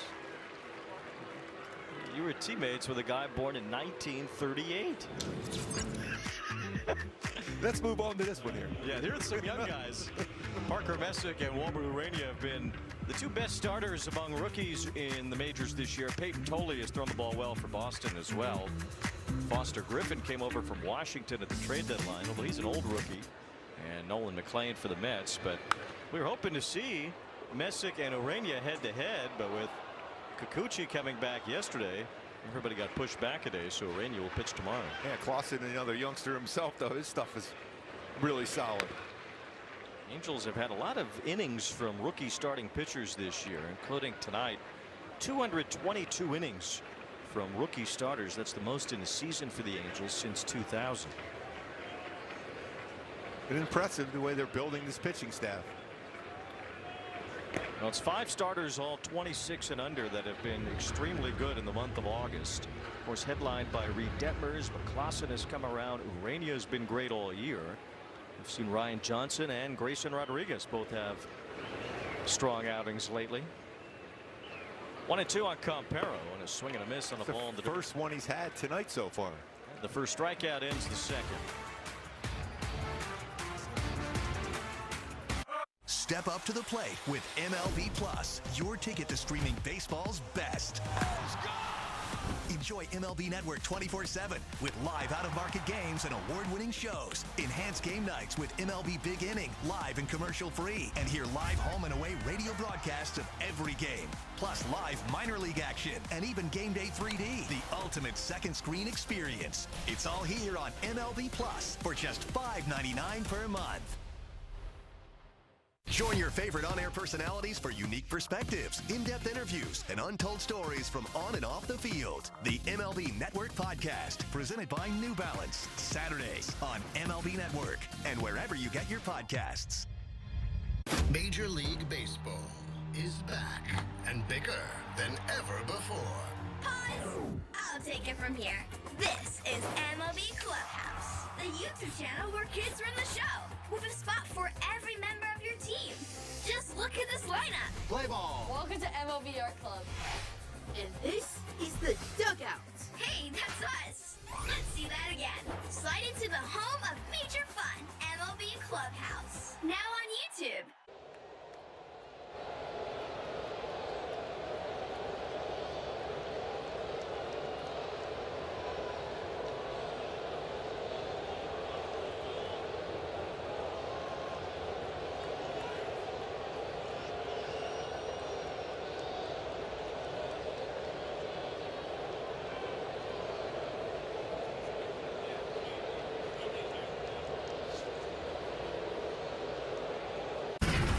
George Klassen put together 7 excellent innings his last time out. His slider a big pitch for him. Well, when you look at those numbers, besides the swing and miss and the strikeouts, none of those baseballs were hit into the outfield on that slider. That's how impressive it was. 10 outs, 0 hits allowed on that slider. Gave up just 1 hit in 7 shutout innings, struck out 7. I think that's pretty good for a rookie on the road. And Ryan Johnson did the same exact thing against the Rangers a few days later. His Klassen slider so far tonight has been very good. Already 4 whiffs and 3 strikeouts with it. Ryan Rocchio hits a line drive to right field. Good jump by Siri, and he makes the catch on the run, diving forward to finish it. Siri, you are serious about your defense. What a play. Great jump. Slides in there. Klassen loving that play too. Ball was hit very, very well. It's all about that direct route he took to run that one down. Hey Siri, show me a great grab. Says Jo Adell, oh, yes, I can make a play out there in right field just like you did all those years for the Halos. Touchdown. 1 out here in the third. Quan bats.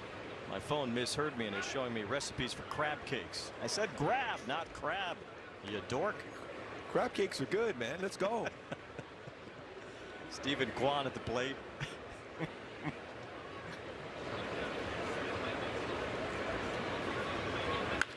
Lined over the head of Neto. That ball just kept rising above the shortstop as Kwan sends one the other way, and he has both hits for the Guardians so far tonight. Not a bad pitch too. It was a 96-mile-an-hour fastball. He just put down.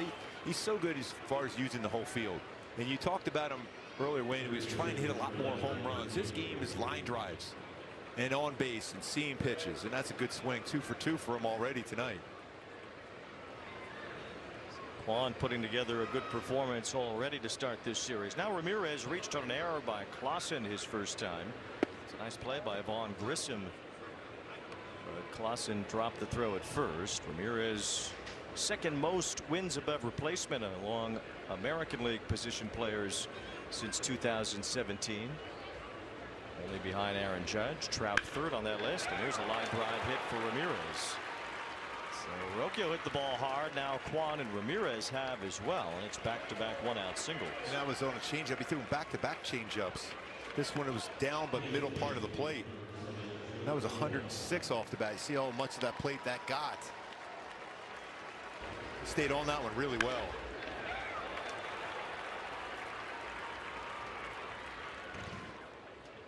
Guardians runners on first and second brings up Jo Adell. You know Joe can hit the ball hard, but he can hit the ball hard on the ground, and that's a chance you would have for a double play ball. He has hit into 13 double plays this year, just 1 since joining the Guardians. Traded for minor league catcher Jacob Cozart, who has swung the bat pretty well for AA Rocket City. He's got at least 4 home runs for them.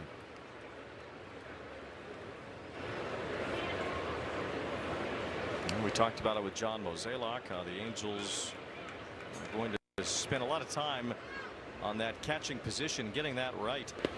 Pitch in the dirt. Nice job by d'Arnaud. A couple of veteran catchers that have gone along here between d'Arnaud and Heineman certainly have brought a lot to the table as far as the pitching plan is concerned. But obviously long term the Angels will need to find a catcher that fits what their needs are and the defensive mindedness that goes along with that. And now they've done such a real good job as far as calling pitches and framing pitches and working well with the staff.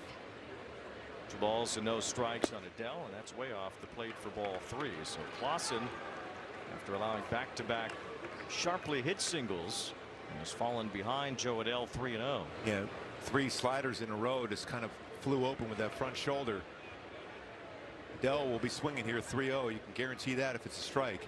It's 8 for his last 11 with runners in scoring position. And that's not a strike. It's ball 4, and it's a walk to load the bases. It's a good time for Levac to go out and talk to him right now. This is kind of slow him down. Tim Levac, the interim pitching coach, took over 12 games ago, and our Blue Moon bright spot has certainly been the pitching staff in the month of August. 2.83 ERA, only behind the Yankees in terms of this month.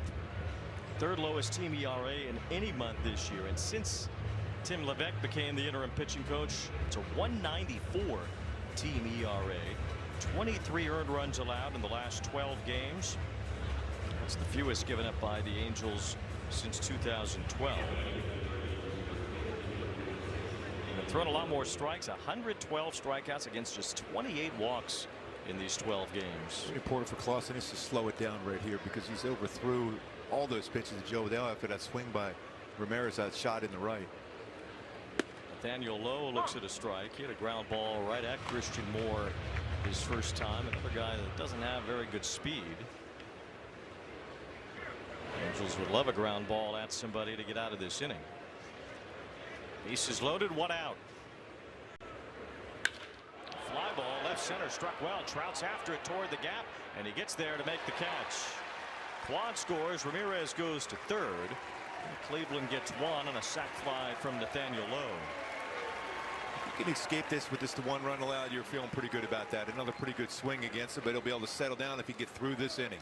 Especially with Messick on the mound, you can't afford to give up too many. This is how you grow as a young pitcher. Finding a way. It's when you're on a roll like he was last time out, you just grab that baseball and let it go. It's when you find yourself had to make a good pitch to avoid a big inning, that crooked number. That's when everything comes into play. Brings up Angel Henao, who struck out on 3 pitches his first time. Now 22-year-old infielder. That's a good pitch. Good challenge there. Darno will ask for a review. Challenge powered by T-Mobile. Gabe Morales, the home plate umpire today.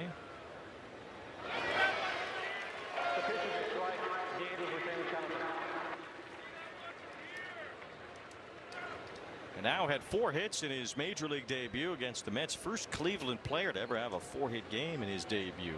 Seen some crazy debuts this year. It's pretty amazing for a franchise that's been around a long time too. Charter franchise in the American League. 1901 when the league began. The Cleveland Ball Club was right there.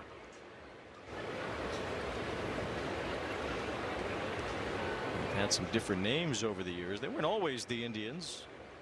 They were that more than any other team name. They were the Bluebirds in 1901.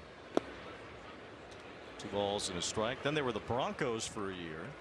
And then they were the Naps, named after Nap Lajoie, until they became the Indians in 1915.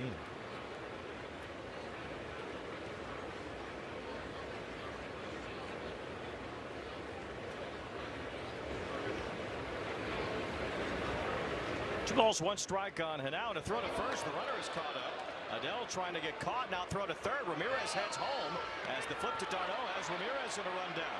Throw to third base. Guzman able to get the tag. Ramirez is out. Nice job being able to get through that inning. Sometimes a little pick-off throw can get you through the inning.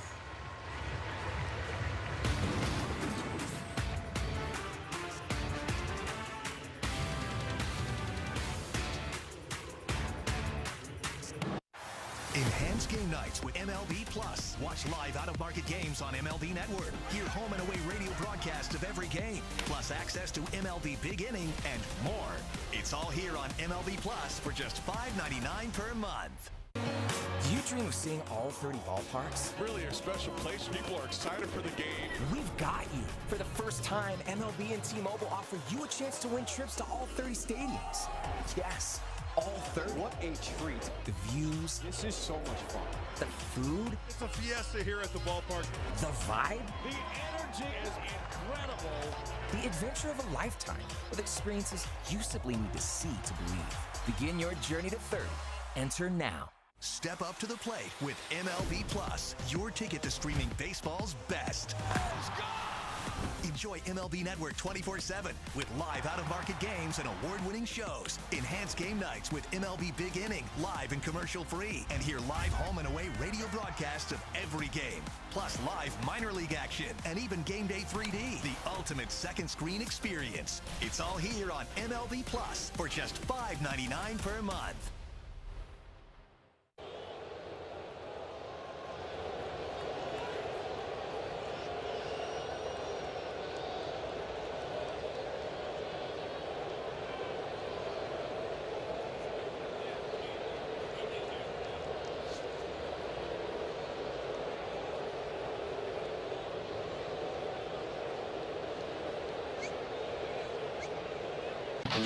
Angels fans, vote for the Dubai Chocolate Waffle.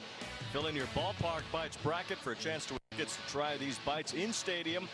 MLB.com/bracket. Now, the Dubai Waffle can be found at Angel Stadium, walk-off waffles, 232, 412, and the first base food court. Look at this. I feel like I'm George Costanza cutting up my candy bar. I often think of you as George Costanza. why wouldn't you?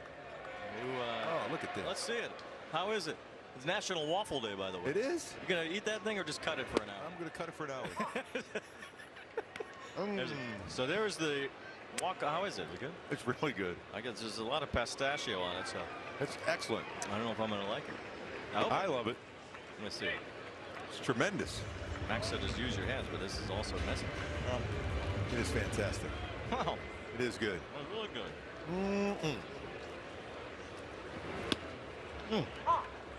The chocolate sauce on it is superb. There it is.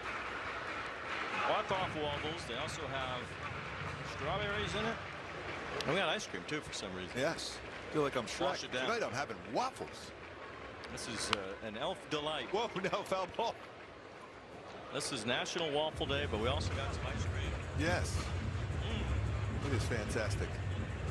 I'm in heaven right now. It is really good. Dubai Chocolate Waffle. Yes. It's going to win the MLB bracket. Yes. Oh, no question. As far as maybe I will use a fork. Maybe that's the play. Yes. See, I'm not as George Costanza wannabe. It is really good. You're right. That's cut it. Cut it. So you got to work your way through it. That's a little class to it. There we go. Yes. Oh, this is a better piece right here. 11. That's really good.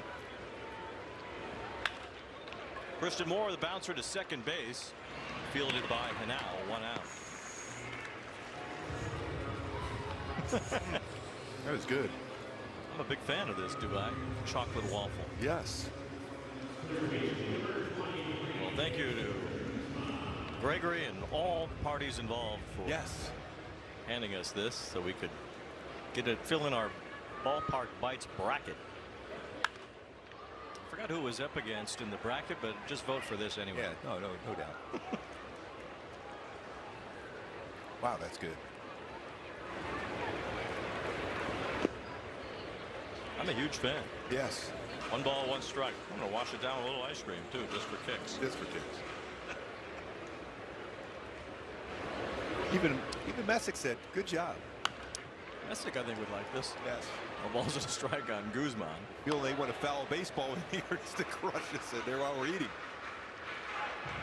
I'll be honest, I was worried when Christian Moore was up. He takes a big swing and he hits the ball hard, and he also hits a lot of foul balls. I thought we were in trouble. 1 ball, 2 strikes are now 2-2 on Guzman. His average fastball has gone up a little bit this season, though, Messick. There's a little tapper as Messick waits for it to come down. His throw to first, right on target. Pitchers fielding their positions. A delight for you. Yes, it is. Under control. No panic. That's 4 ground ball outs for him so far. Coming in the game, a little over 45% ground ball rate. He was looking for that first hit. It's 1 swing and miss so far. He's getting those ground balls. Wayne, you're really liking this, aren't you? I'm in heaven. I told you. Yes. This is exactly what I needed here today. Travis d'Arnaud takes ball 1. Parker Messick did have a no-hit bid and went very deep into a game earlier in the year. Against the Orioles, took a no-hitter into the 9th inning and lost that no-hitter in the 9th inning. 6th time a Cleveland pitcher has lost a no-hitter in the 9th inning since their last no-hitter, which was the perfect game Len Barker threw in 1981. I believe there were about 14 people in attendance at the Cleveland Municipal Stadium to see that. Remember that stadium well. 2 balls and a strike on d'Arnaud. The foul makes it 2-2, and the Angels have not had a base runner yet tonight. Nice job so far as getting that fastball in the zone, that 4-seamer, but haven't been able to square it up. Just like I mentioned, just 1 swing and miss so far. Swing and a miss there for strike 3. So Messick's retired all 9 he has faced. Still 1-0. Want to pitch like Paul Skeens? Holy smoke. Operative word is smoke. Or hit like this guy? Learn how to play like the pros from the pros themselves. The secret ingredient, a whole lot of fun. Play ball all season long, only on MLB Network. Every game night is a chance to go big with MLB Big Inning. Join Matt Yatloff and Greg Caserta on baseball's only nightly show that brings you the biggest plays of the night. Strikes him out. No one stacks more clutch plays into one live show with up to 4 games on a single screen. Out of here! He is on fire. It's a walk-off winner. Change up game night with baseball's biggest game changer. MLB Big Inning. All season. Keep cool out there, folks. It's going to be a hot one. We the people love summer baseball. The food is over the top. The cheers come from the chest. We came with friends, but we met new ones. We have seats, but we're standing. They say it's anyone's game, but from what we can see, it's everyone's. Baseball for the people.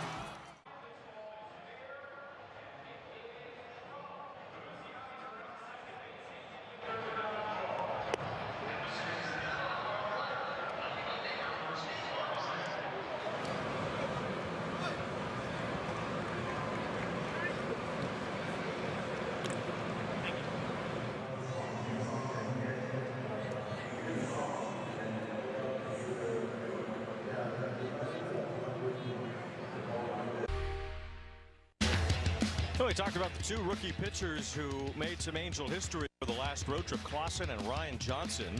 Something that had only been done 3 times in Angel history, happened twice in 1 week. That's amazing when you put that into perspective how long it had been. Matt Shuku Shoemaker did it back in August 21st, 2014. The weave, my guy, Dean Chance.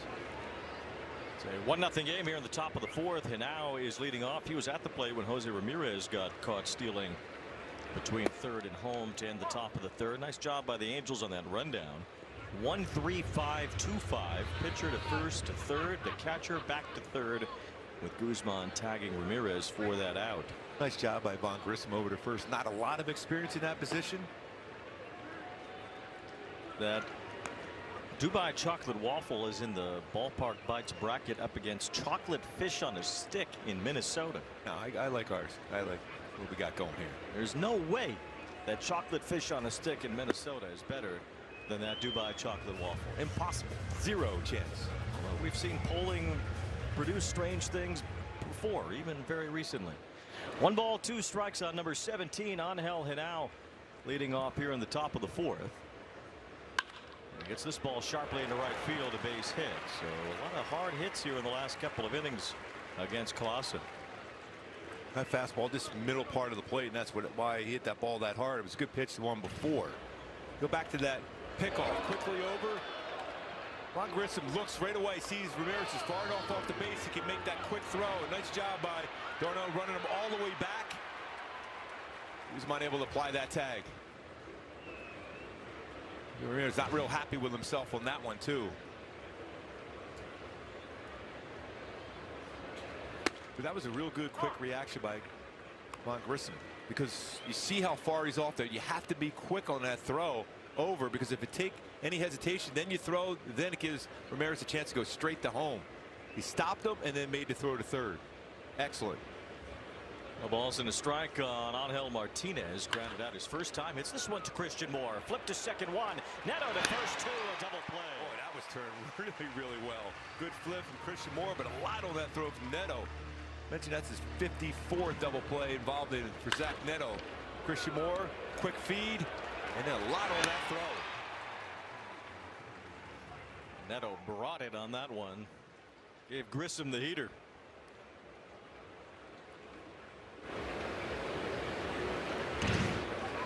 A 90-mile-an-hour throw to first. Just in case you need me later on in the game, I can close one. 2 well, outs. not the guy who's thrown about 100,000. Yeah, I'll be the setup guy for him. Yeah, Ben Joyce should be available today if the Angels need him. 1 ball, no strikes on Petey Halpin, who had a walk his first time. There's some traffic against Klassen today, but he's only allowed 1 run. He went to St. Francis. Looper to shallow right center. That's falling for a hit. So this time some softer contact helps the Guardians get another knock and another base runner. So Halpin is on with 2 outs. I mean, that was a really, really good changeup too. An 87-mile-an-hour changeup. He just went down. It was the inner half of the play that gives him a chance to make contact. It's certainly not a bad pitch. Could have tried out for the golf team at St. Francis with that little poke. So Halpin's on with 2 outs as Hedges bats. See if the Guardians get Halpin started here, although they've been caught stealing twice already today. A team that has not only had a lot of stolen bases as a team this year, among the major league leaders, but they've not been caught stealing all that often. It's happened to them here today, however. Only the Rays have more steals, but they've been caught 18 more times in Cleveland. I love that delivery. That fastball was at a perfect spot. This under control, not overthrown. It was 97 right on the outside corner. Has him set up to get him a chase now on that slider if he wants to try that one off the corner. 1 ball 2 strikes. 3 teams in the National League have more stolen bases than Cleveland, but just 1 in the American League, Tampa Bay. Hedges struck out, chased that slider off the plate last time. And a check swing here. He makes the final out in the 4th.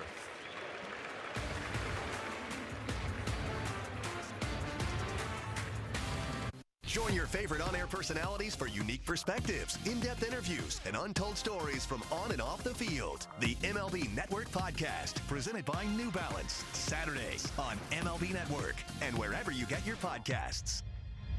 Every game night is a chance to go big with MLB Big Inning.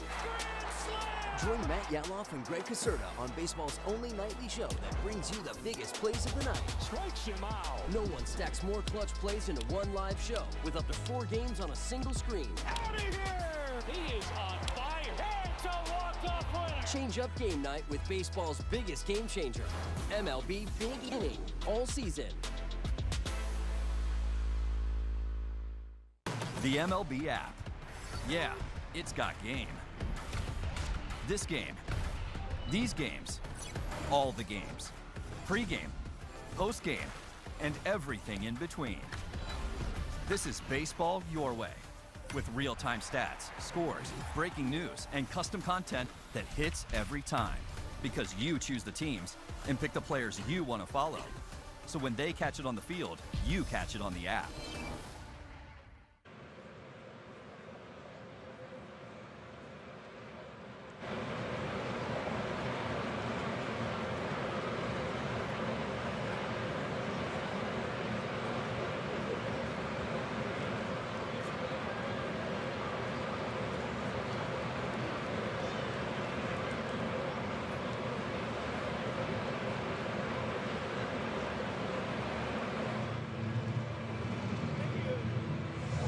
And we talk about that adjustment for Zach Neto from Wednesday to Thursday on this past road trip in Houston, where he had that incredible game, leaving that bat, laying it on that back shoulder, bringing the hands up, and then quicker, more direct on the baseball to make that good hard contact. And he's been taking that through the entire road trip. But back here at home, you see that hot zone, StatCast 3D powered by Google Cloud, how good that hot zone and all the coverage around the plate for Neto. That's fastballs, that's secondary pitches. Inside, outside, up, and down in the strike zone. Ground down, the first pitch of the game thrown by Parker Messick. Now here in the bottom of the 4th, he lines to center, a base hit. First Angels base runner, first hit against Messick as Neto picks up where he left off. That was a sinker, and we talk about that swing, how direct he was to it. That was 108 miles per hour off the bat. Laying on that back shoulder, hands direct, and then bam, up the middle. 108. Yeah, that's the adjustments he has made, where he's more comfortable in the batter's box.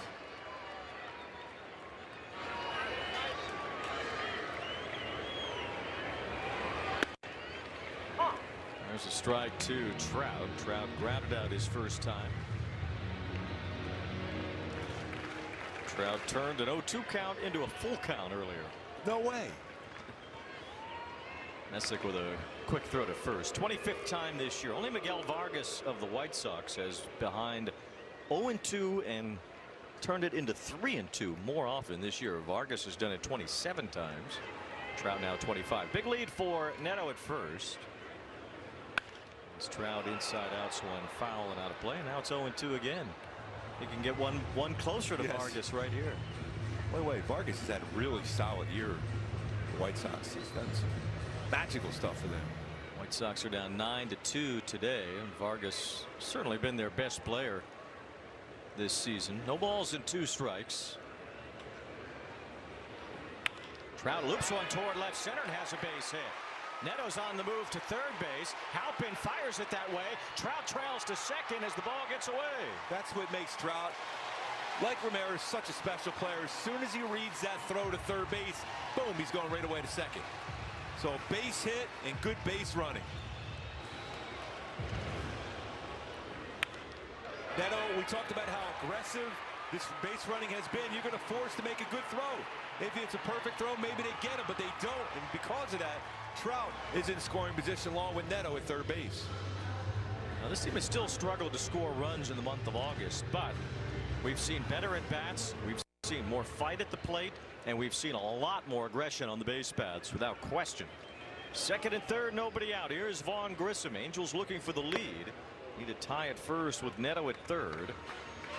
As Grissom swings through that, no balls and a strike. Very important now for Vaughn Grissom just to get something he can hit in the air. He's really good going the other way.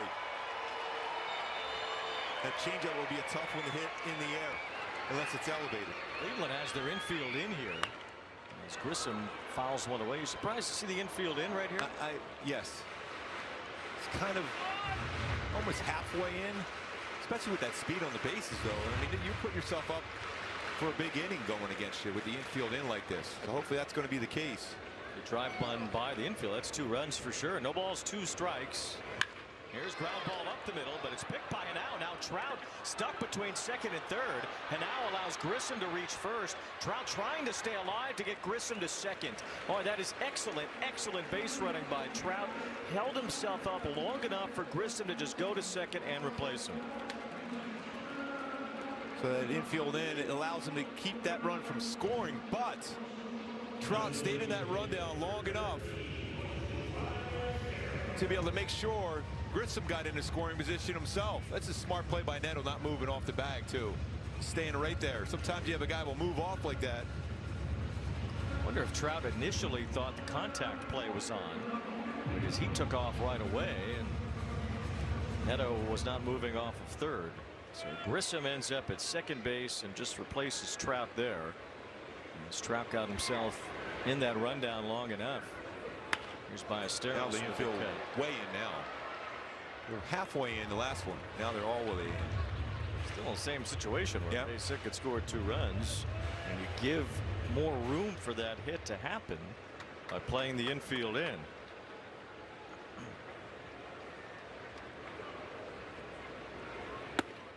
Throw to third as Neto's back safely. Hedge has got that great arm.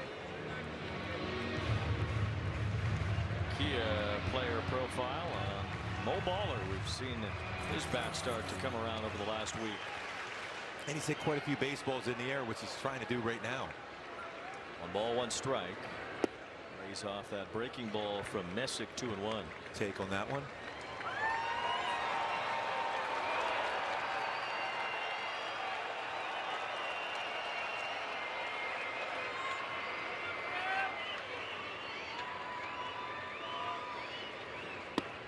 Wave and a miss to make it 2-2.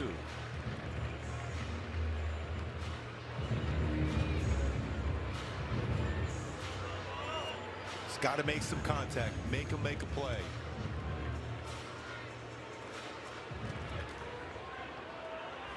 More likely you could see that slider or even change up now. Line toward right center field. It's falling. It's a base hit. Neto scores. Grissom will be held at third. Moises Ballesteros has another hit. This one ties the game. It was elevated. Nice job on that 4-seam fastball against a lefty there. Ballesteros, good swing. Right off the bat, though, Grissom had a great jump on it, but a good decision by Heath Johnson not sending him home on this one either, though. He read it down. He was right there, but a perfect throw. That might have been trouble to score on that one. Halpin has a really good arm out Man, there. does he? So one out. Grissom held up at third, and now Jose Siri, who shows bunt, takes the ball in the dirt. Another thing we've seen more from the Angels here over the last few weeks. Safety squeezes. I think right now you might see a back pick too at third base if there's no contact made on this pitch. Been an entirely different brand of baseball over the last 3 weeks or so. 1 ball, no strikes on Siri. Showing bunt again. He stabs at it and misses for strike one. I was telling that to Tim Salmon earlier today. I said, you know, even though it was a 3-3 road trip, I said this team is playing some really good, inspired baseball. Yes, you would want to see a few more runs scored, but they put a lot of pressure on the defense. We mentioned how good the pitching staff has been. You keep putting enough pressure, eventually some of those hits fall in like Ballesteros did. And they were 1 strike away from a 4-2 road trip had they closed that game in Texas Friday night. 1 ball, 1 strike on Siri. Angels are on the board here, trying to add now, which would give them the lead as Siri fouls one off. By the way, that throw home for Halpin was 97 miles an hour to the plate. Oof. I was thinking that's a great jump, and all of a sudden I'm seeing that throw, and I'm like, oh, good stop.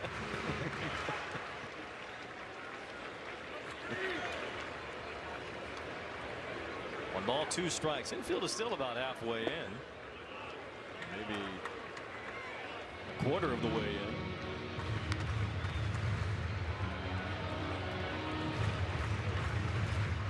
Messick retired the first 9 in a row. Second time around has been a bit different here. A run on 3 hits. First and third, 1 out. Wave and a miss. Got him with the changeup. A big strikeout for Messick, his 3rd today. That was well off the strike zone. He gets a lot of swing and misses. You see very little spin on that changeup.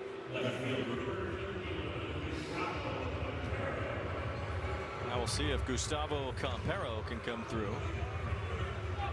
Struck out his first time. A few hits on the road trip. 6 wild pitches for Messick this season. Got a good one behind the plate, though. Not easy to get anything by Hedges. Talked a lot about Urania in the first 4 innings of games this year. Well, Messick has been the same, a 1.44 ERA. Innings 1 through 4. A little different that 3rd time through the lineup. At least a little more success for the hitters against him. The 275. Swing and a miss here by Campero. Messick on pace for the 2nd lowest ERA by a Cleveland pitcher in the first 4 innings of games. Record held by Louis Tiant, who had a 105 ERA in one of his seasons with Cleveland. Putting up a sign just in case Ballesteros would go and try to draw a throw. I don't think that's happening. 2 balls, 2 or 1 ball, 2 strikes rather on Campero. Ballesteros, he's got 1 stolen base though. Not known for his blazing speed. He's a hitter. Matt Stairs-esque in that regard. Slapped foul by Campero. Campero usually gives you a pretty good battle at the plate. That first time I'd be chasing one well out of the strike zone. So fastball up there. You think change up down, or maybe a break a ball below the strike zone. He's going to try to get it in the zone and make good contact. Campero struck out on a pitch in the dirt his first time. 1 ball, 2 strikes, 2 outs. It's way inside, almost hit him.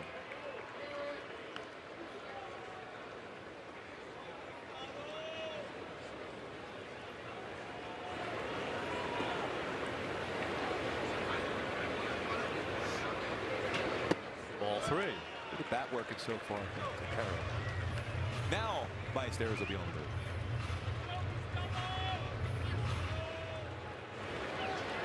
Long inning here for Messick, over 20 pitches thrown. Full count pitch here to Campero. It's popped up. It's behind first. Nathaniel Lowe is there and he's got it in foul ground to end the inning. You read every label at the grocery store, but have you read your dog's food label? Sundays for Dogs gently air dries meat and superfoods to preserve nutrients and flavor. It's healthy, complete nutrition with no artificial preservatives, fillers, or synthetics. Plus, there's no refrigeration or thawing required. Just scoop and serve. See the difference real food makes in your dog's life. Get 30% off your first box today. Why go on Roe? Because 1 in 4 guys. 1 in 4 guys. 1 in 4 guys experience ED. On Roe, ED feels like no big deal. Connect with a provider to find treatment that could be right for you. 100% online. Roe designed or curated treatments to make ED feel less stressful. There are options to fit every need, like fast-acting dissolvables or daily gummies. If 1 in 4 guys deal with ED, then 1 in 4 guys should go on Roe. Guys, connect with a provider at roe.co to see if you qualify. They ask me, with or without? You with the crew? You from the D? Where'd you go to high school? Your dad put you in brown and gold? You see Skins go? You get your Dodger dog? You take the 7? Siempre 305? You see Big Dumper's 60th? Do you see him put Vladdy in the jacket? You here for 17 and 22? Where were you in 16? Where were you in 23? How about 40-70? You see Judge's 62? Shohei's 50-50. Think you can beat the freeze? But they never ask who my team is. They don't have to. It's right here. Cut from the city. Visit MLBshop.com.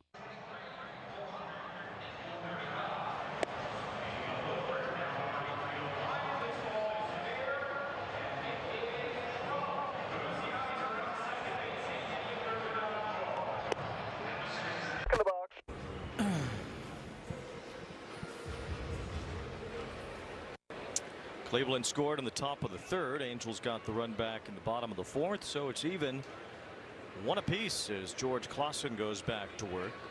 Ryan Rocchio lined out his first time, hit the ball hard. Siri made a nice play in right.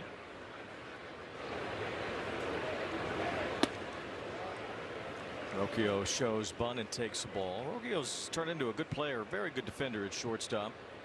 Been a pretty clutch hitter for him too.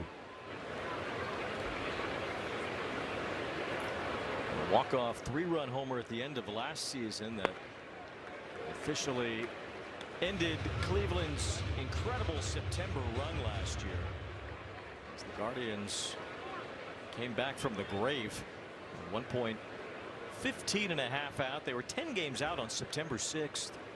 1 ball 2 strikes. They won 22 of their final 30 to take the division away from the Tigers. Tigers are in big time trouble now. This one they got close. Scuffle again today. They traded their 2 best pitchers. Riley Green got hurt, and that was the end of their story. They have fallen way back. 1 ball 2 strikes on Rocchio.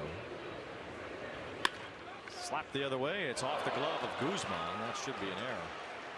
Got to get the ball in now. Rocchio heads for second base, and he'll get there.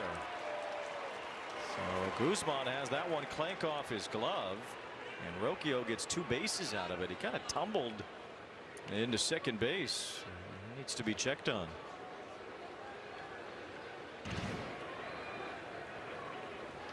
That slider was a little more elevated than he wanted to, but a play that Guzman normally always makes, and just didn't look the ball into his glove.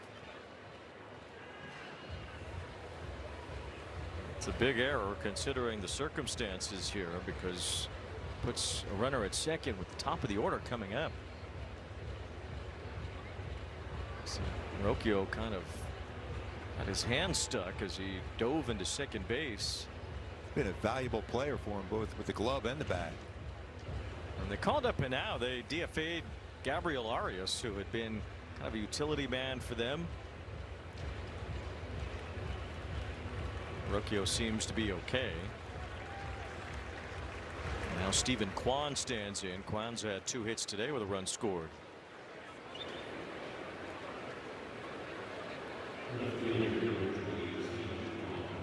Kwan now hitting roughly .350 over his last 50 games. Now you got a guy that handles the bat so well here now, with a man at second, no outs to start this inning with Jose Ramirez on deck. Angels have their corner infielders in. I don't know that a bunt is necessarily predetermined here, but Kwan does square around on the first pitch.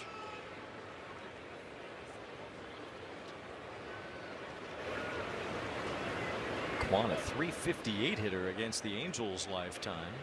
Has a few sack bunts this year. Didn't show a bunt there as it takes ball 2. Jose Ramirez, then Adell to follow. Chase DeLauder was in the original lineup for Cleveland, but was scratched right before the game because of a hamstring issue. Huge pitch here now to get back in the count. It's off the plate, ball 3. Cleveland a chance to get closer in the AL Central race today. If they win, they'll be just 2.5 back. White Sox got beat up at home by Texas tonight. Rangers are back to 500 now.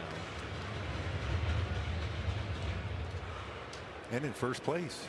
Yeah, Houston's off today, and they also fired their GM this morning, Dana Brown. So third team in the AL West to remove their GM this year. Kwan with a high pop-up. This won't move the runner. Rocchio will stay at second as Siri makes the catch. 1 out. It's a big out.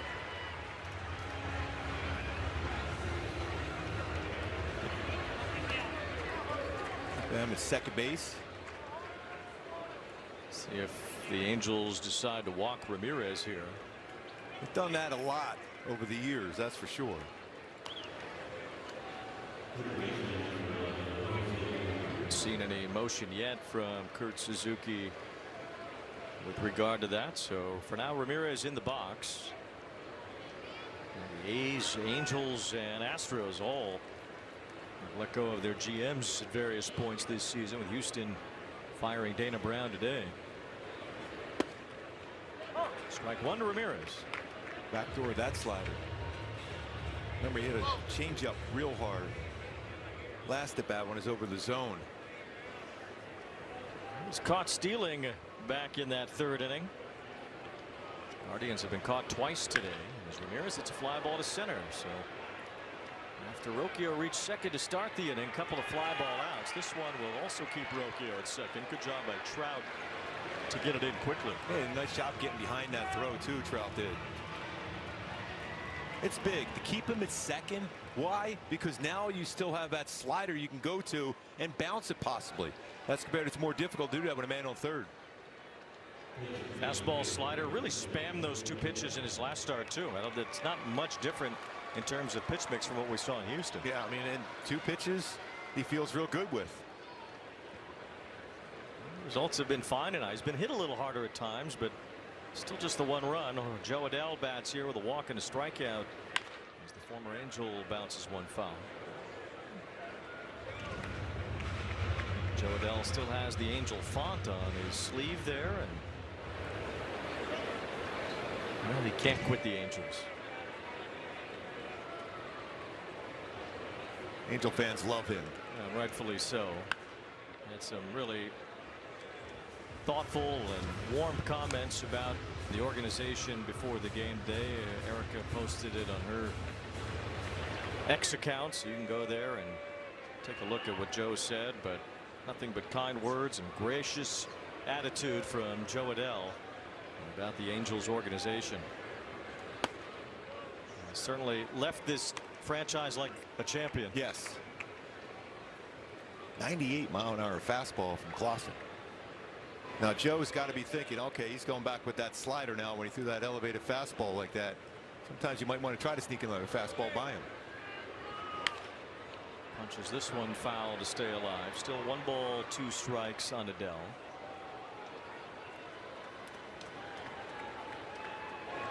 Adell had a career year last year. He's 6th in the American League in RBIs now this year.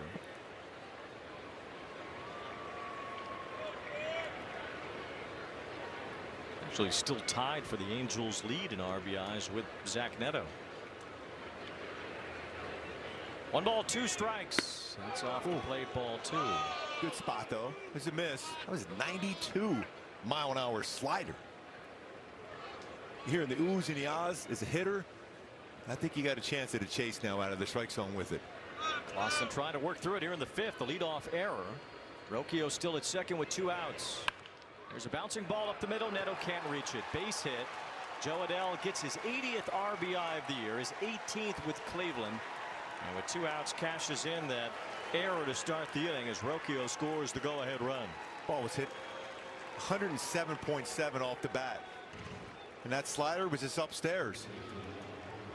Part of it was because the slider before was upstairs, so his eyes were trained to that spot of the strike zone. If he gets it down and away, he's got him. Now, Denzer Guzman gave the Guardians 2 bases to start the inning. Klassen nearly pitched out of it from there. Jo Adell with 2 strikes and 2 outs bounces one through to make it 2-1 in favor of Cleveland. Now Nathaniel Lowe, the batter. The Guardians have won 4 in a row, trying to win 5 straight. Only the 2nd time this year. They've scored some runs in the process, although they spent a few of those days at Coors Field.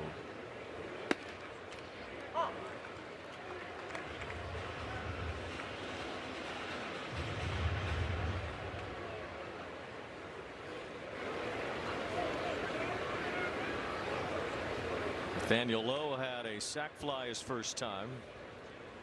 He's been on both Ohio teams this year. He lifts this one toward the right field line. Long run Siri. He races for it and he slides, dives, and makes the catch. What a play by Siri. Wow, with Jo Adell in the building, Siri doing a Jo Adell. What a catch. 2 outstanding plays by Siri, who is seriously doing a job today. Hey Siri, show us a beauty.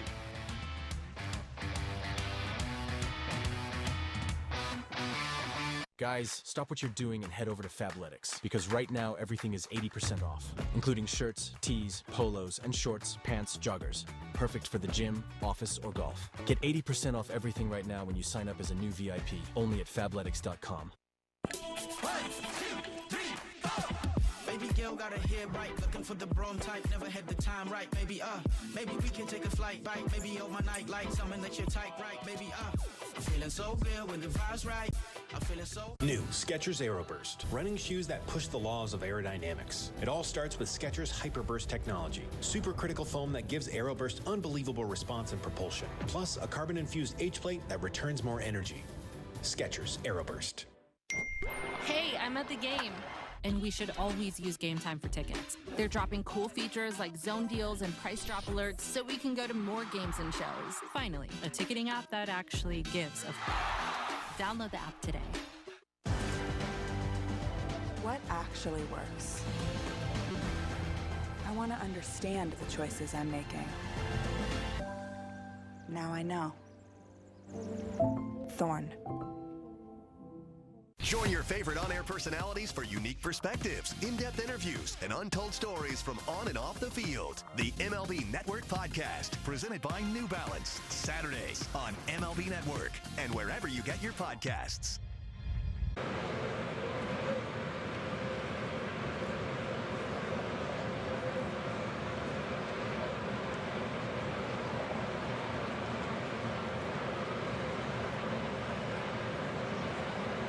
Jack.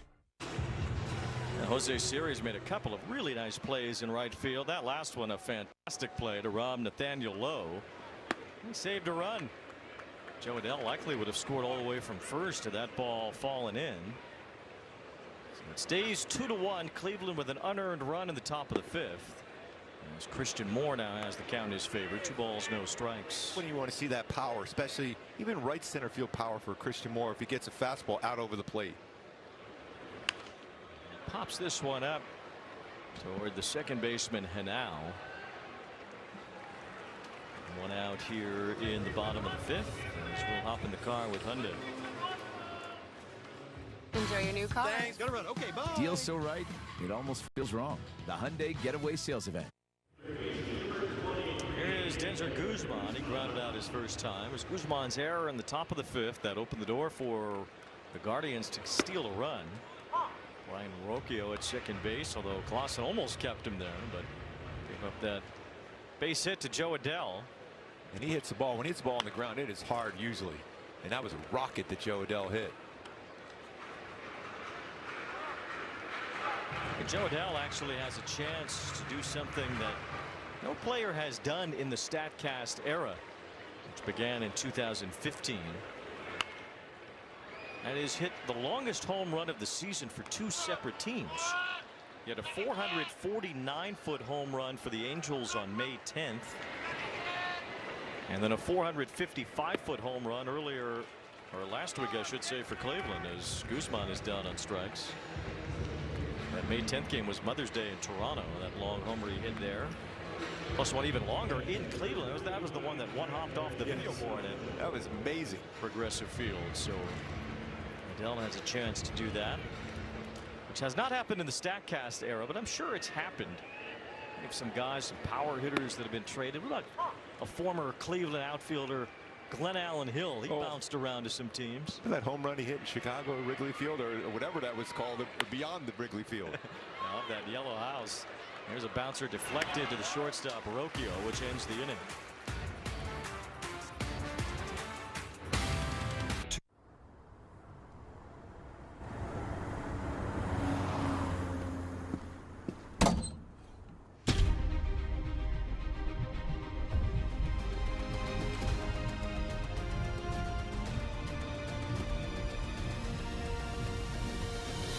Don't know where to start? Thumbtack knows. Get recommendations for all your home projects. Hire the right pro today. With Kalshi, you can trade on anything. Man, tell them something they don't know. Like I'm from Greece. Look at good, Yaddy-O!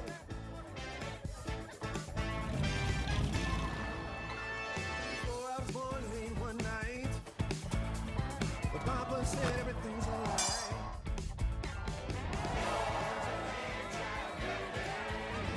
Hello, campeón. Cooking a dinner my whole family can enjoy is a piece of chaos. The requests these kids make are really something. Dad, can I get some strawberries and ketchup? Home Chef's new family menu has been a lifesaver. With Home Chef's easy 4-serving meals, we get dinner done quicker. I have to finish my masterpiece. Do I even want to know? Home Chef's family menu. The parents who get it, get Home Chef. Get 18 free meals at homechef.com.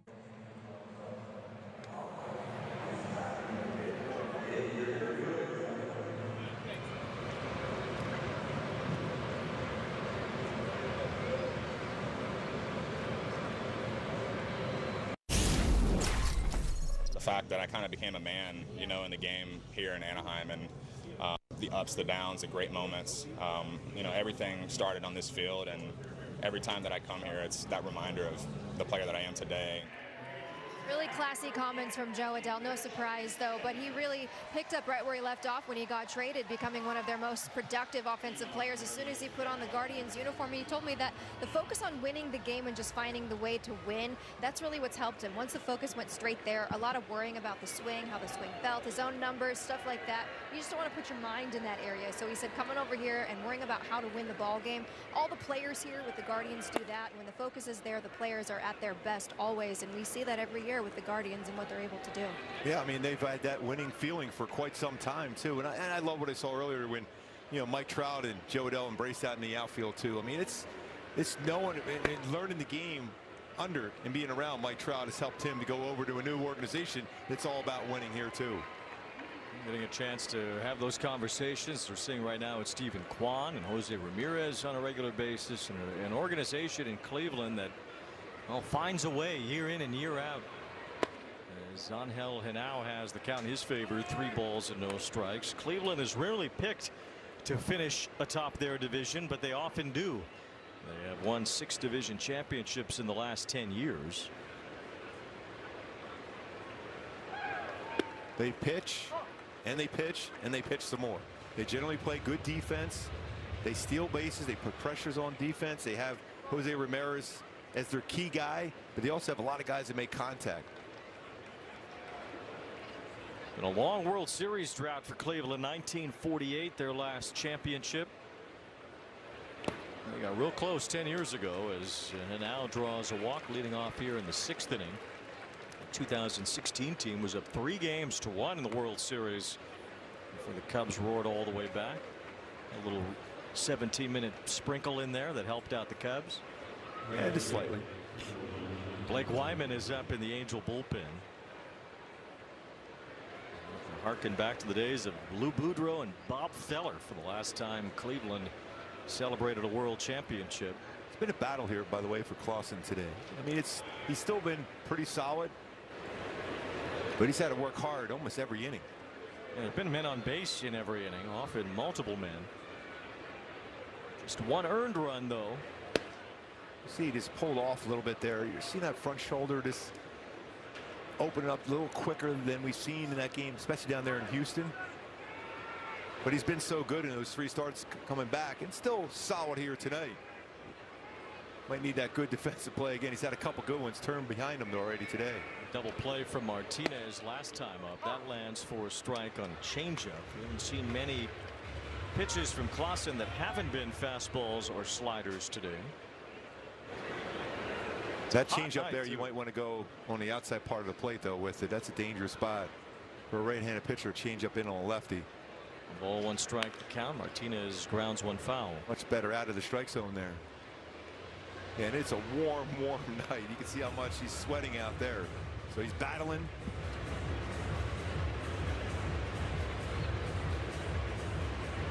See if he can get a punchy with his slider now.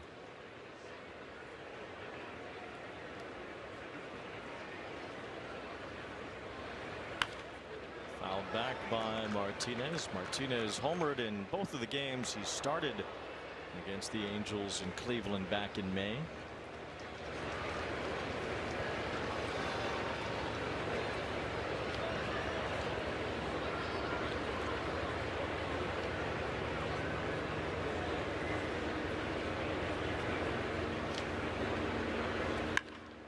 Fly ball to left center field here. It's a long run. Comparo's after it, but he's there to make the catch. Nice job by Comparo to go back on that and retire Martinez. 1 out. This Friday, Zach Neto bobblehead night. Cheer on your Halos against Philadelphia and be one of the first 25,000 fans to receive that Zach Neto bobblehead. Seated next to his locker, courtesy of Circle K. Angels.com/promotions. You know, George Klassen reaches 90 pitches in a game for the first time this year, and he'll head out with 1 away in the 6th. Step up to the plate with MLB Plus, your ticket to streaming baseball's best. Enjoy MLB Network 24/7 with live out-of-market games and award-winning shows. Enhance game nights with MLB Big Inning, live and commercial-free. And hear live home and away radio broadcasts of every game. Plus live minor league action and even Game Day 3D, the ultimate second screen experience. It's all here on MLB Plus for just $5.99 per month. Join your favorite on-air personalities for unique perspectives, in-depth interviews, and untold stories from on and off the field. The MLB Network Podcast, presented by New Balance. Saturdays on MLB Network and wherever you get your podcasts. Major League Baseball is back and bigger than ever before. Pause! I'll take it from here. This is MLB Clubhouse, the YouTube channel where kids run the show, with a spot for every member of your team. Just look at this lineup. Play ball. Welcome to MLB Club. And this is the dugout. Hey, that's us. Let's see that again. Slide into the home of major fun, MLB Clubhouse. Now on YouTube.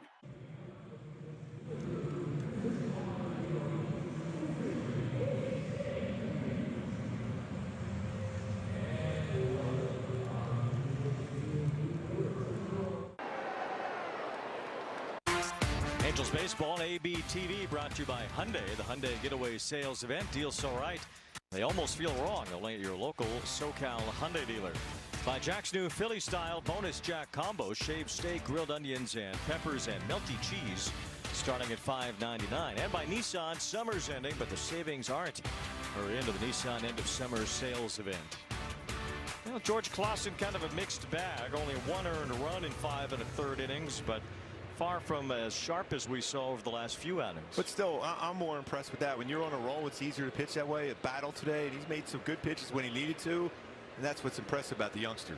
Now Blake Wyman against P.D. Halpin, and certainly that's a takeaway for the Angels. Klassen never imploded here tonight. A lot of base runners, a lot of hard hit balls, but he was able to make the pitches when he needed to and to this point and held Cleveland's offense to just 2 runs, one of which only scored because of an error. Really, the one pitch you probably like back is the one that Jo Adell got on that slider that stayed up a little bit more, so he had him set up for that slider down and away. Just got underneath it again. It's a warm night, but overall it's pretty solid by Klassen tonight. Now Wyman against Halpin, and it's 2 balls and a strike. Wyman, another of these Angel relievers that are still kind of learning about what they can accomplish at the major league level.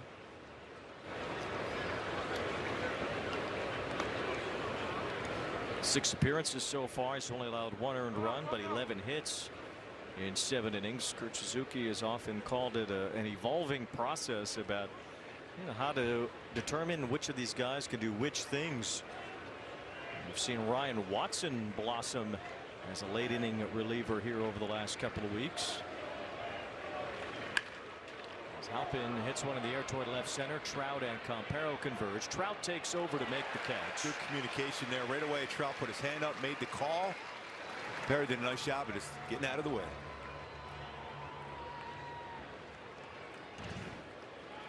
That baseball's going to drift towards left field, but you see Trout right away say, I got it, putting the hand up there. Perry gave him the room to make the play. So 2 down, and Hanau still at first. The batter Hedges 0 for 2. Mentioned the Phillies, they will be here this weekend. Gave up 5 in the first today. Zach Wheeler allowed 5 first inning runs, including a homer to Cal Raleigh. He's been hot lately. He had a 3-run homer the other day. All of a sudden Seattle is starting to score. Gave up 19 on Sunday against the Cubs, but they won that series thanks to a couple of walk-offs. And they're leading the Phillies 6-2, trying to stop the Phillies' 9-game win streak tonight. Could have backdoor that sweeper. Talked about Seattle having a very easy schedule the rest of the way after that Phillies series. They only have a few games against teams above 500.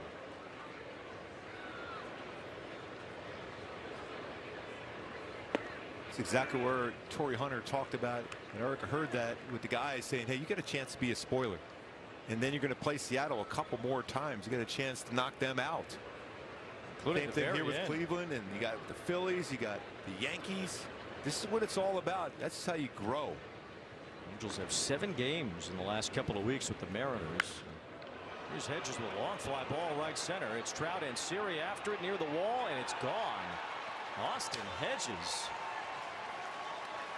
That's a long way out to right center field for the veteran catcher.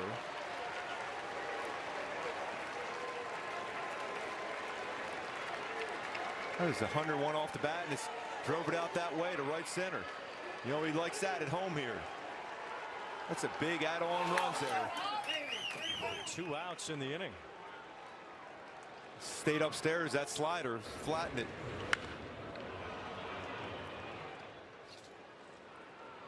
Only the 12th extra base hit all season, 5 home runs.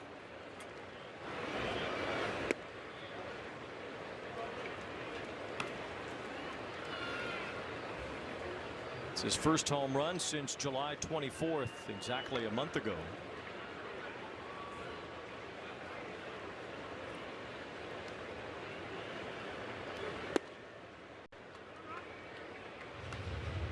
I'm going to try to bounce back now. He's been really, really good so far as a halo.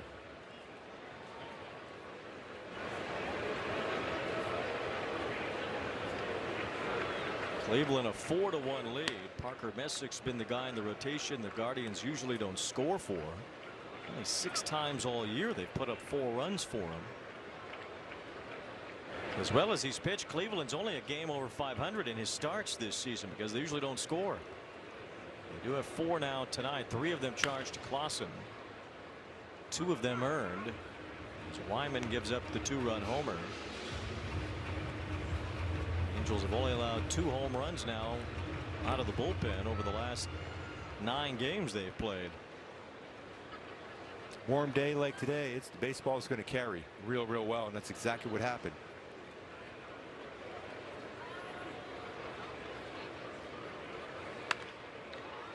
Fly toward right as it moves Siri again toward the line. This time doesn't have to leave his feet. Yeah, he's carried some distance there today.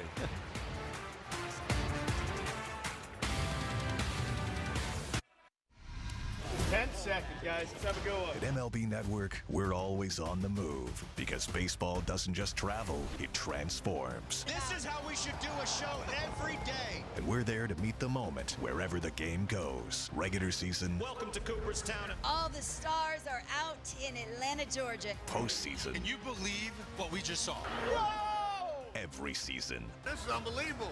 This is MLB Network, the home of baseball. It's basically you do this.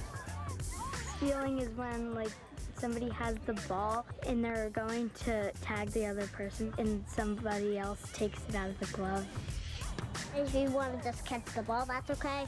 And if you don't want to catch the ball, that's a strikeout. Because it's fun and you don't have to be good at it, you can just play ball. Join your favorite on-air personalities for unique perspectives, in-depth interviews, and untold stories from on and off the field. The MLB Network Podcast, presented by New Balance, Saturdays on MLB Network and wherever you get your podcasts.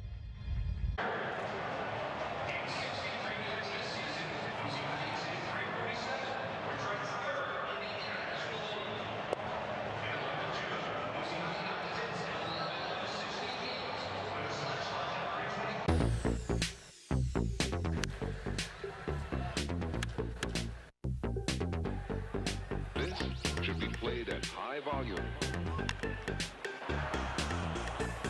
preferably in a residential area.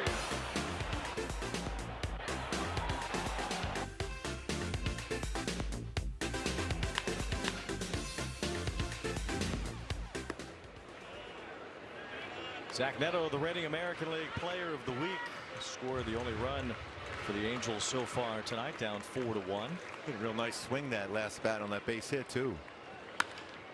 Lifts this one to right field as Martinez makes the catch. I don't want to blow by that graphic we just showed because it's really unusual for a shortstop to lead his team in homers, RBIs, doubles, and stolen bases all in one season. And you see some of the names on that list. I mean, some of the great players of all time. Hall of Famers on that list. And Joe Cronin, Ernie Banks, and Barry Larkin all in Cooperstown. Plus some contemporary players that have certainly had big seasons. And Neto's on pace to lead the Angels in all 4 of those categories this year. So it could be an important note by the end of the season that Neto would join that list. I mean, he's really, he's made some adjustments. He wants to win so badly. Sometimes he tries too much, but I'll tell you what, he's impressive. 1 ball, 2 strikes on Trout, who had a base hit his last time. And Parker Messick continues to dazzle. This guy has really been tremendous this season. ERA around 2.5 in his rookie year. There's a lot of poise. This is a guy who does not look by any means like a first-year pitcher. I mean, he literally is on that. It never moves off the pitching rubber.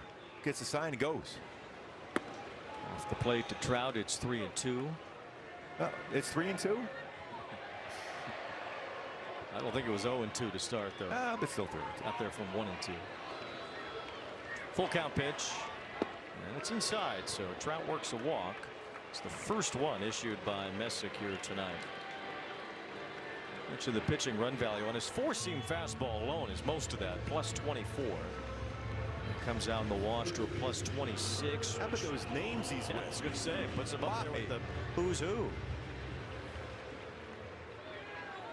They're the best of the best he's right on that list with.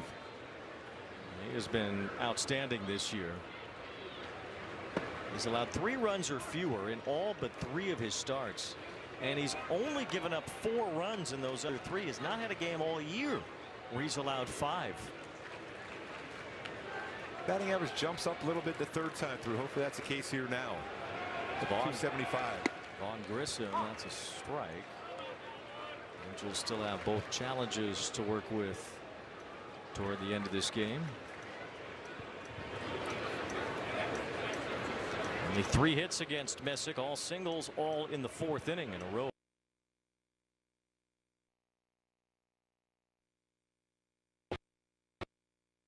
Gets a lot of chases with that changeup well below the strike zone. He's got a 35% whiff percentage. Let's change up. Let's try to bring that change up in the zone. Slapped it foul.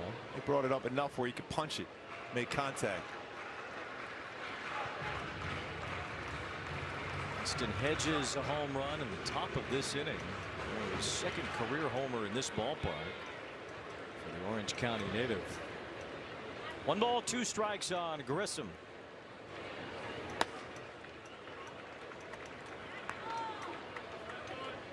Probably be the last inning for Messick.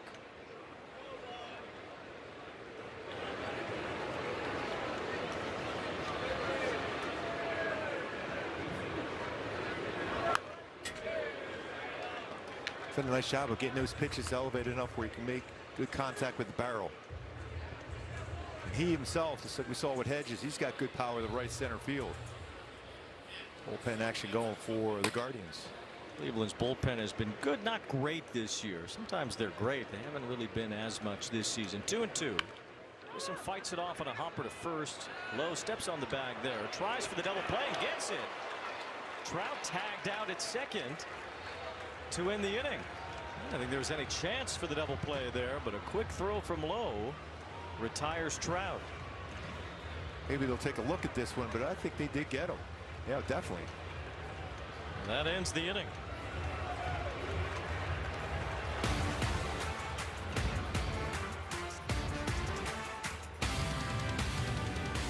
Join your favorite on-air personalities for unique perspectives, in-depth interviews, and untold stories from on and off the field. The MLB Network Podcast, presented by New Balance, Saturdays on MLB Network and wherever you get your podcasts. Keep cool out there, folks. It's going to be a hot one. We the people love summer baseball. The food is over the top. The cheers come from the chest. We came with friends, but we met new ones. We have seats, but we're standing. They say it's anyone's game. But from what we can see, it's everyone's. Baseball for the people. 10 seconds, guys. Let's have a go. At MLB Network, we're always on the move because baseball doesn't just travel, it transforms. This is how we should do a show every day. And we're there to meet the moment wherever the game goes. Regular season. Welcome to Cooperstown. All the stars are out in Atlanta, Georgia. Postseason. Can you believe what we just saw? Whoa! Every season. This is unbelievable. This is MLB Network, the home of baseball.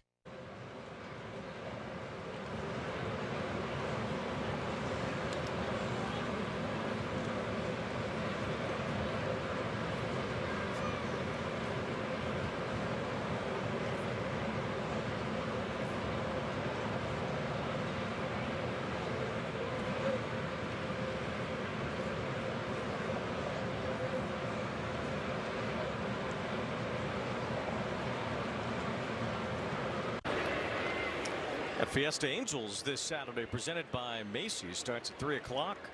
Outside the home plate gate, live music, dancing, sponsor giveaways, and more. Angels.com/Fiesta.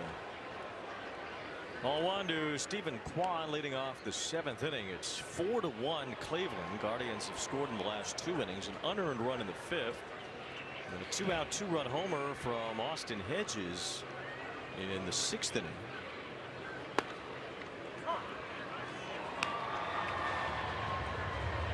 They battle. They make some contact, too. They've done that pretty well tonight.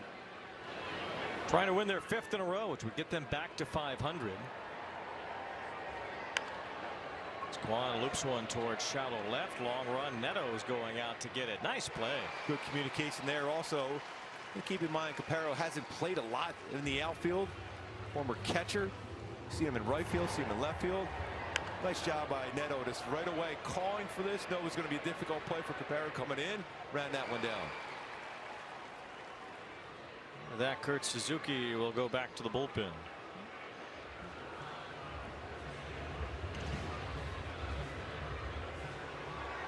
Step up to the plate with MLB Plus, your ticket to streaming baseball's best.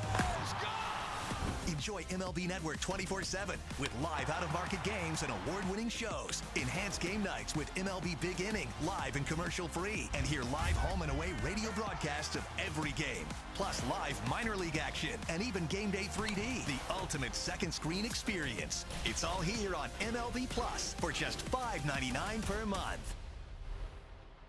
Keep cool out there, folks. It's going to be a hot one. We the people love summer baseball. The food is over the top.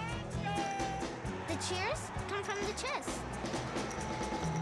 We came with friends, but we met new ones. We have seats, but we're standing.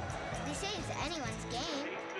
But from what we can see, it's everyone's. Baseball for the people. Enhance game nights with MLB Plus. Watch live out-of-market games on MLB Network. Hear home and away radio broadcasts of every game. Plus access to MLB Big Inning and more. It's all here on MLB Plus for just $5.99 per month.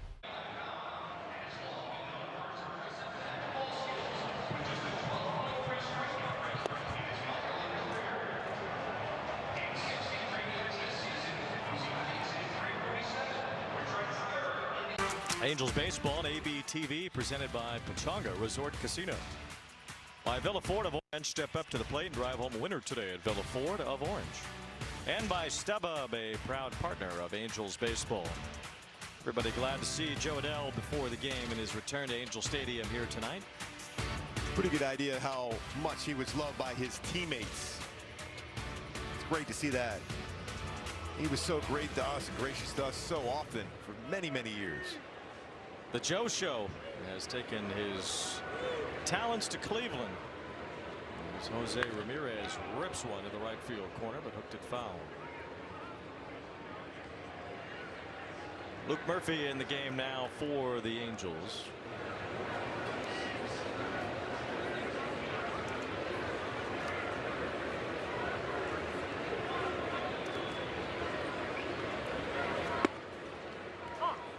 It's 0-2 now. Ramirez with a base hit earlier, also has reached on an error.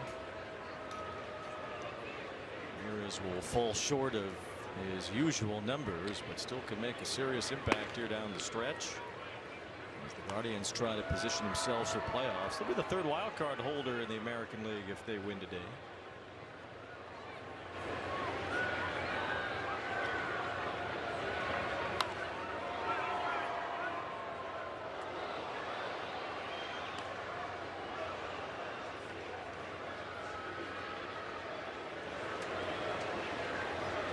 Ramirez 5 homers away from 300 in his career. 2 balls, 2 strikes now. He's trying to join Willie Mays as the only players in baseball history to have 300 home runs and 300 steals with one team. Impressive player. Swing and a miss. Luke Murphy struck him out. That was an impressive slider. 2 out in the inning, and Jo Adell will stand in. We'll have our Hyundai 7th inning stretch. Win 1 more out.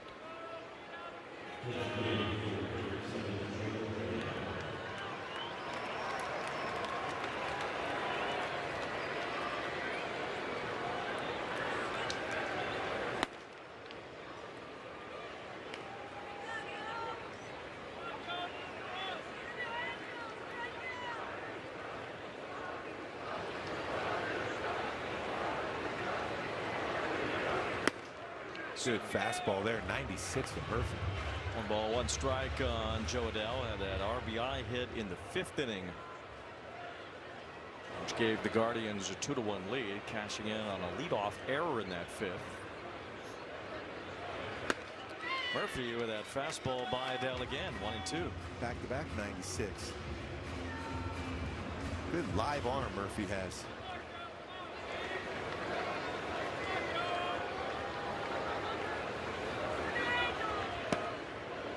Adell lays off the breaking ball, 2-2.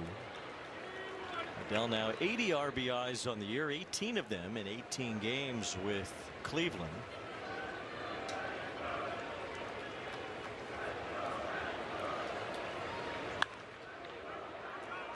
Cleveland player to have that many RBIs to start his career with the franchise was Mark Reynolds in 2013. Well, Mark Reynolds had some incredible power. He was a strikeout in his game, but he had power. I would say so. Yeah. Bouncing ball to Zach Neto as Adell hits it to his former teammate, and it's a 1-2-3. Top of the 7th, which brings us to our Hyundai 7th inning stretch. It is Drew Rasmussen once again throwing the ball well for the Rays. He's won each of his last 7 starts. Detroit's lost 9 of their last 10. The Rays a 4-1 win, trying to lock down the AL East. Still 3.5 games up on the Yankees, who were off today. Mentioned the Mariners getting going early against Zach Wheeler as Julio Rodriguez hit a home run. And what if Cal Raleigh returns to form down the stretch? Well, he's got 2 home runs tonight. Hit one the other day against the Cubs as well. That's a huge sign for the Mariners.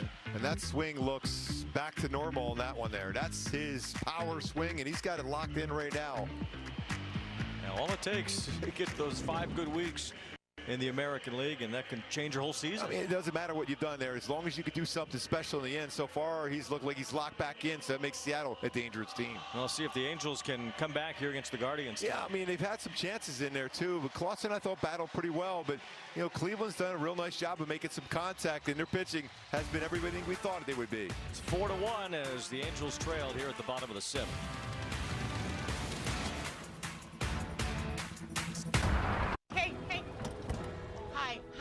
Could you please submit your expenses today? You have those expense reports? Hi. Can you submit those receipts?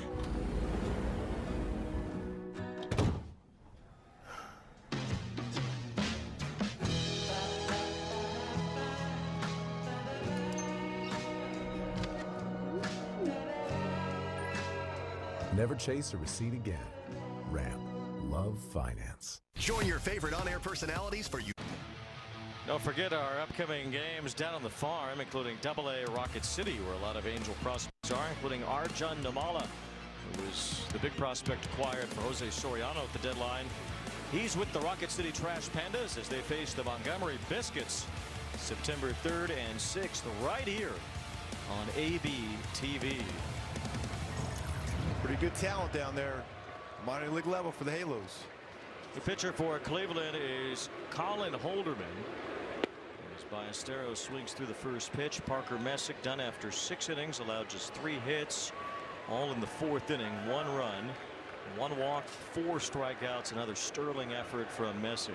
Yeah, you can see why he's up there as far as that conversation for Rookie of the Year, along with Walbert Arena. We'll see tomorrow night. See Arena against Gavin Williams, who's had a good year for Cleveland too. Gives up some home runs, but he's got a swing and miss in his game too. Wow, he can punch out people. We'll see Gavin Williams on this homestand. We'll see where just saw Messick. We're going to see Zach Wheeler, Christopher Sanchez, Garrett Cole, and Cam Schlittler all on this homestand. No problem. The ball's 2 strikes on Moises Ballesteros against Chicago Bear fan Colin Holderman. Just saying. Yeah. He's actually from the town where the Bears have their training camp in Bourbonnais, Illinois.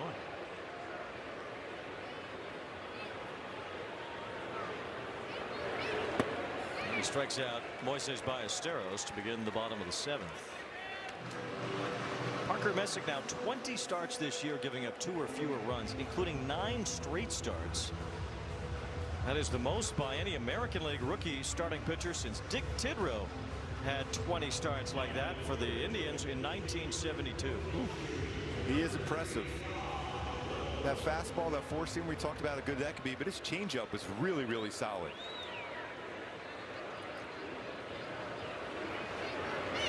Swing and a miss by Josh Lowe, the younger brother of Nathaniel Lowe. Smiling in, yeah. Swung over top of that one. Well, Holderman should help his teammate out and let Josh Lowe get on base here so the brothers can have a conversation. Get to first base. Hang out a little bit.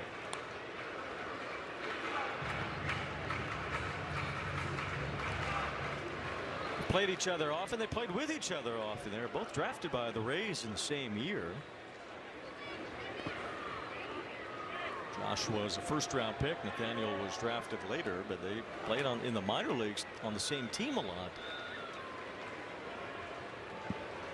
With the age difference was not something they typically did as kids, because Nathaniel's a few years older. They were usually on different teams growing up until they got to minor league baseball together. 2 balls, 2 strikes on Josh Lowe. Of course, even more special now for the brothers to unite after the passing of their mother in spring training. So a long battle with brain cancer. That's a foul ball. He'll be running by him, though. He is going to say hello to his brother and move his way to second base. A squibber of a double down the line. Looks like a rocket. We're going to see his brother's reaction to him over there, like, did you hit the ball hard? Josh Lowe with a pinch hit double, the first extra base hit for the Angels tonight. It was upstairs, a sweeper. Just made some contact. He's trying to get some traffic here. Had a lot of traffic in this game. Had some late traffic yesterday. The Angels were down 5-0 yesterday. Closed it to 5-3 and had the go-ahead run at the plate when the game ended. We've seen some fight from this group over the last few weeks. Pitched well. They've run the bases very aggressively. Trying to make do with what they have right now as Campero fouls one off. Boy, that base running helped them get that 1 run in the game today.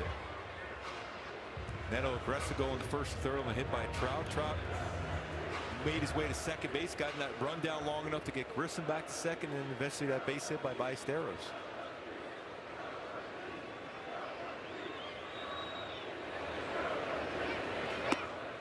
Two balls and a strike on Campero for 2 with a strikeout and a foul out.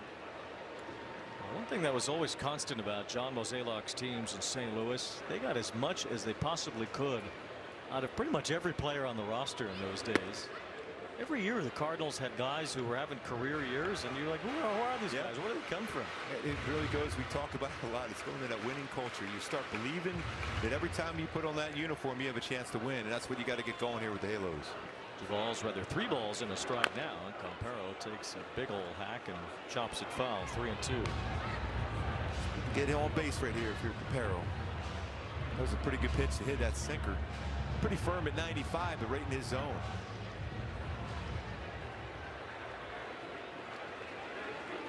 Cleveland's had the lead since the 5th. There's Mozeliak.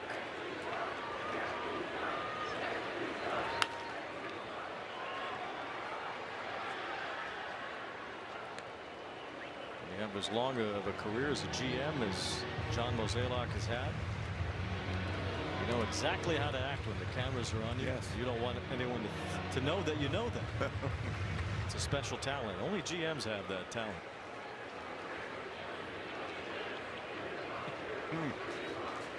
3-2. You know, I actually talked to Stephen Vogt about that, the Guardians manager.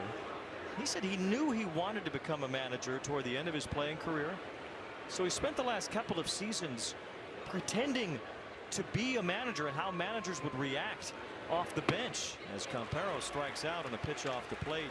He said he didn't want to be emotional once he became a manager, so he would practice that look that he has on his face right now, that stoic look during his last couple seasons. Remember his last at bat in the show was a home run against the Halos. Yeah, he wasn't so stoic about that, though. Zeus Pacific he went to. He's done a fine job as the manager of the Guardians. He's close with Kurt Suzuki as well. 2 outs here is Christian Moore as he chops 1 foul.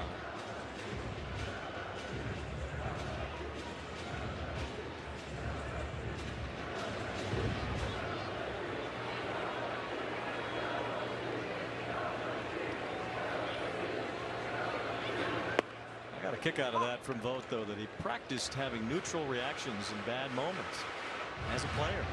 Practice? We could probably use that practice. We're not very good at it. Talk about practice. Having neutral reactions. Yes. There goes the runner to third, and Josh Lowe will steal that uncontested.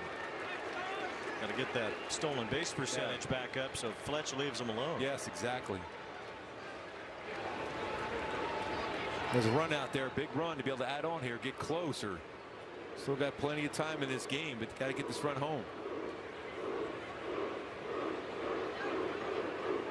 1 ball, 2 strikes on Christian Morrow for 2 today. 2-2 now.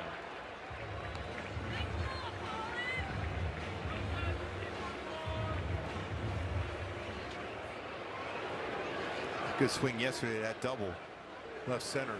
See if he carried that momentum here.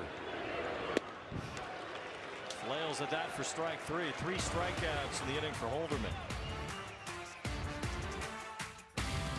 For years, I was hiding my drinking. I'm the type of drinker that I don't just have one. I didn't want to feel that urge anymore. That's what brought me to War Health. I'm a better dad. I'm a better husband. I just have a more grounded and present life, thanks to War Health. Text TV5 to 710-710 to learn more. Guys, stop what you're doing and head over to Fabletics, because right now everything is 80% off, including shirts, tees, polos, and shorts, pants, joggers. Perfect for the gym, office, or golf. Get 80% off everything right now when you sign up as a new VIP, only at Fabletics.com. Why go on Row? Because 1 in 4 guys. 1 in 4 guys. 1 in 4 guys experience ED. On Row, ED feels like no big deal. Connect with a provider to find treatment that could be right for you. 100% online. Row designed or curated treatments to make ED feel less stressful. There are options to fit every need, like fast-acting dissolvables or daily gummies. If 1 in 4 guys deal with ED, then 1 in 4 guys should go on Row. Guys, connect with a provider at row.co to see if you qualify.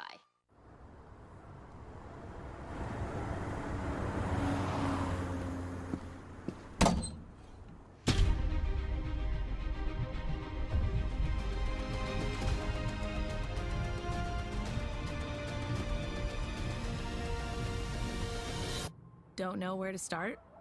Thumbtack knows. Get recommendations for all your home projects. Hire the right pro today.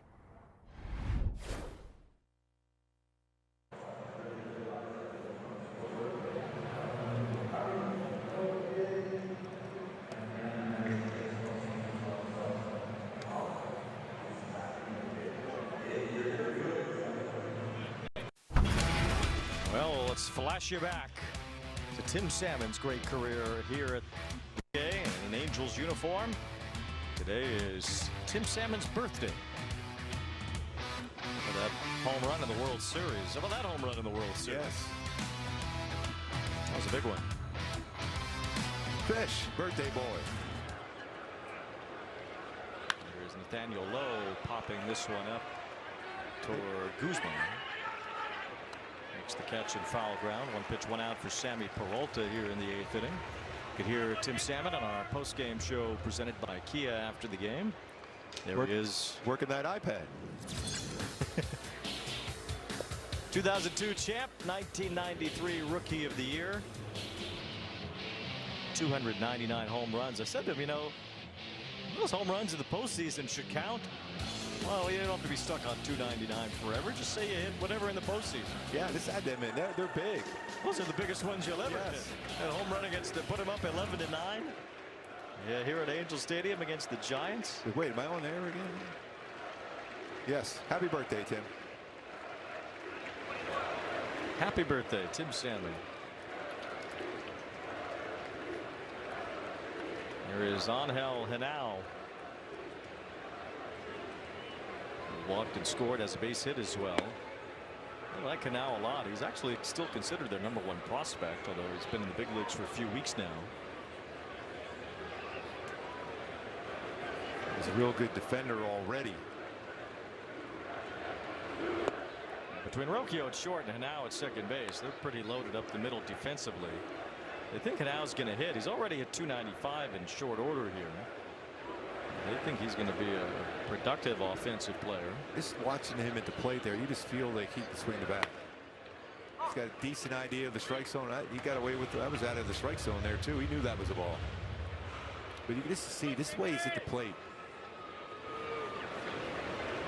His hands the way they're moving. Don't forget Travis Bazzana as well has had a decent rookie year. Chase DeLauder has had a lot of power as a rookie. So there's Josh Lowe in right field. But Cleveland is trying to find some offense. It can't just be Ramirez. Now they've traded for Adell. They've developed DeLauder and Hanau and Bazana into the big leagues. So we're hoping these guys start to hit. One hopper is short as Neto grabs that. And his continued improvement at shortstop has been noticeable over the last couple of months. Here's a ride with Kia.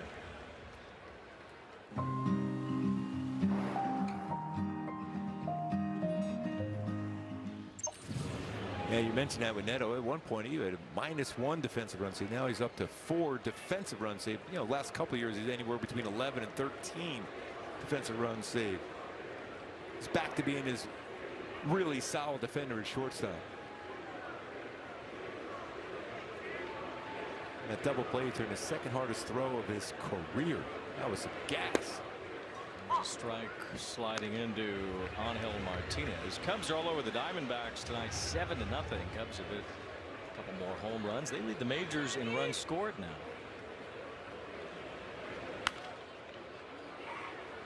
This is hit foul, but maybe in play. Nope.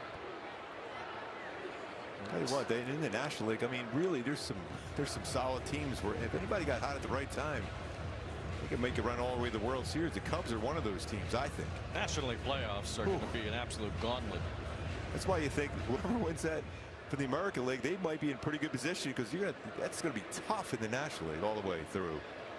Some really good National League teams are going to get bounced before some of these American League teams that have just plodded along all season. That's how it is. 1 ball, 2 strikes on Martinez, whose dad was a Cub at one point. Sandy Martinez actually was the catcher for Kerry Wood's 20 strikeout game. That's a pretty good game. That was a good game. That's one of those games too when anybody makes contact you're upset at, even if it's a ground ball with somebody like well, hardly anyone did. Yes. 20 strikeouts in 9 innings for Kerry Wood in his 6th major league game. Well, he was fun to watch with Mark Pryor. Those two together at one point.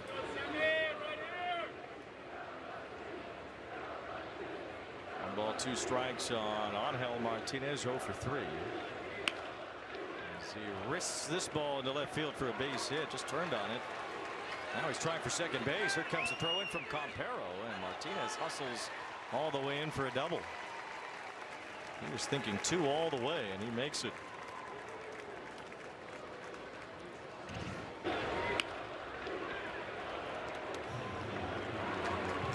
He was thinking double. That's his 18th of the season.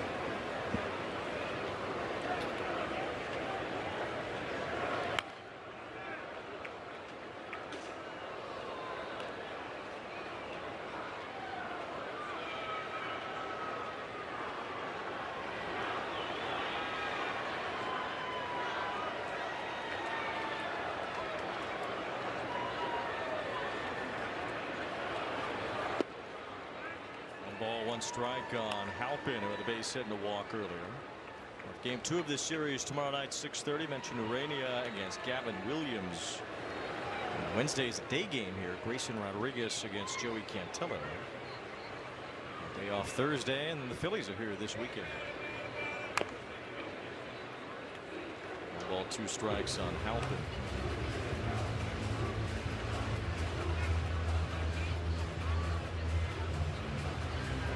On base a couple times today. Saw how strong his throwing arm is out in center field. Definitely has that going for him. He's a defensive first type of player, certainly. Cleveland's never really minded that. They've leaned into it even. As we said before, trying to develop more offense.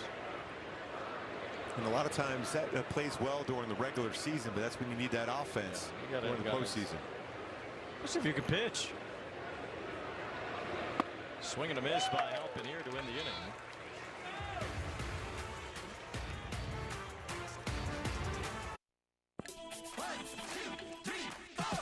Baby girl got her hair right, looking for the Bron type, never had the time right. Maybe we can take a flight, bite. Maybe over my night light, something that you're tight, right? Maybe I'm feeling so good when the vibe's right.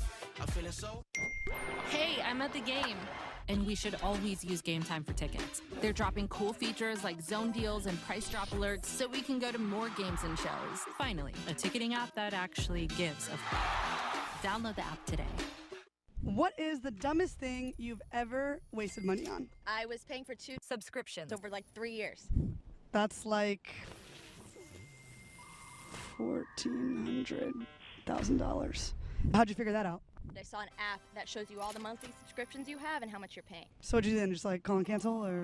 I have a phobia of making calls, so absolutely I did not do that. The app, you can cancel the app. What is the app called? Rocket Money. 10 seconds, guys. Let's have a go up. At MLB Network, we're always on the move because baseball doesn't just travel, it transforms. This is how we should do a show every day. And we're there to meet the moment wherever the game goes. Regular season. Welcome to Cooperstown. All the stars are out in Atlanta, Georgia. Postseason. Can you believe what we just saw? Whoa! Every season. This is unbelievable. This is MLB Network, the home of baseball.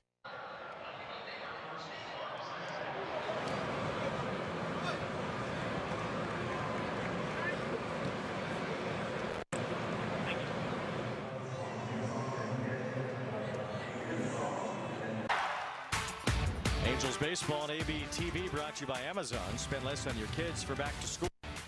By the OC Healthcare Agency, your mental wellness resource.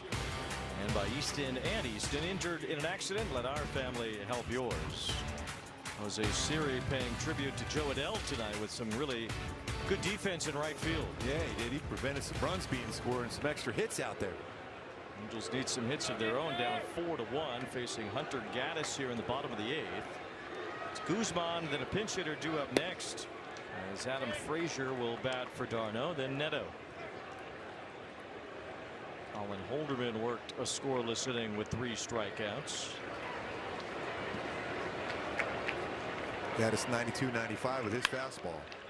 Guzman rolls it to Rocchio. Low throw, but Nathaniel Lowe handles it. 1 out. Angels games on AB TV presented by Pechanga Resort Casino. Mentioned this homestand filled with playoff contenders and really good starting pitchers. You'll see that throughout these next 8 games remaining with the Guardians, Phillies, and Yankees. For a rare trip to Pittsburgh, the first game on Apple TV for that Friday night at PNC Park. The Berg.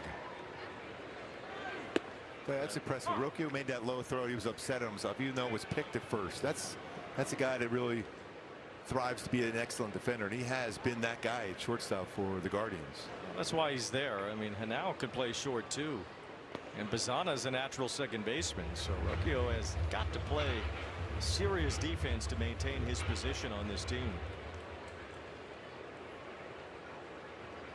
Felt like early in the season they were struggling defensively. That doesn't seem to be the case anymore. Took a while to find their stride, and also with Ramirez out for a lot of this year, it didn't help them offensively either. Really struggling to score runs. They kind of have it how they want it right now, and if they're going to make a run, now's the time. Frazier lifts one toward left center. It's falling, and that's a base hit. Just flat out makes good contact and gets those hits. Pinch hit single in place of d'Arnaud. Now Neto and Trout will have a chance to bring the Angels back here. So all you can ask for is just that opportunity. We saw it yesterday. Didn't quite get that hit you needed, but hopefully it's the case now with the top of the order up for the Halos. Neto named American League Player of the Week today. Second time he's won that award. Historic type of road trip. And after the first pitch here, he just pops it up. Just missed it. Rocchio has it.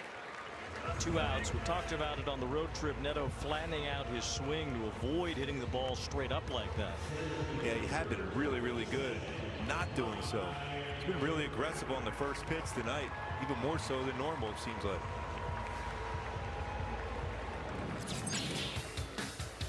Flatter swing has also allowed him to swing the bat harder. That's pretty significant when you think about that bat speed. 1.5 miles. Well, just the act of having that loop in your swing, and you see the largest uppercut swing in baseball, it slows you down. That quicker path to the ball just allows for a quicker swing generally. And attack angle completely different too. Who does it better than Trout? Yes. Quick to the ball. Yep. 2 balls and no strikes. And you think about that flat swing. Quick strike. Well, that's exactly what Trout's always trying to do. Trout said that little back foot tap is here to stay. He's not going to tinker with it anymore. No, okay. Until tomorrow. By the way, that was a quick move by Gaddis. That was a close play. Gaddis looked like he thought he got him. Certainly not in a spot where you would take a chance of stealing a bag. Behind Trout here at 3-0.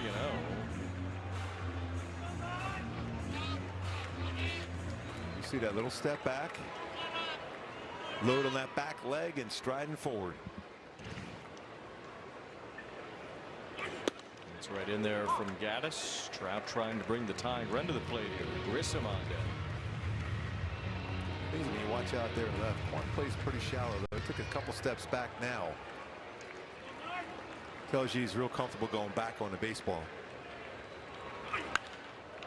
High pop-up from Trout. So a couple of those after the pinch hit single by Frazier. And the Angels don't score here in the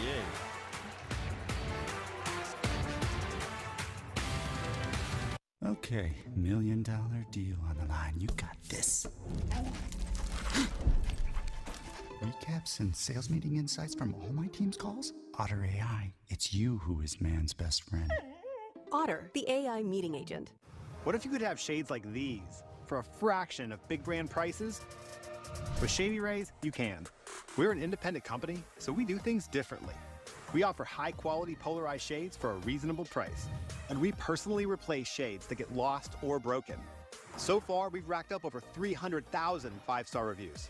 I founded Shady Rays so that we could have sunglasses that stand up to whatever light throws at us. Order now and get 20% off site-wide at shadyrays.com. We are launching a new pro baseball team called the Long Beach Coast. We are out in the community every day meeting with small businesses, and we're meeting our future fans. For the Long Beach Coast to succeed, we're going to have to take advantage of every hour. What I love about Gusto is that everything from HR, payroll, onboarding, all of it's just so turnkey. It allows me to focus on the most important thing, which is building a great team both on and off the field. Join your favorite on-air personalities for unique perspectives, in-depth interviews, and untold stories from on and off the field. The MLB Network Podcast, presented by New Balance, Saturdays on MLB Network and wherever you get your podcasts.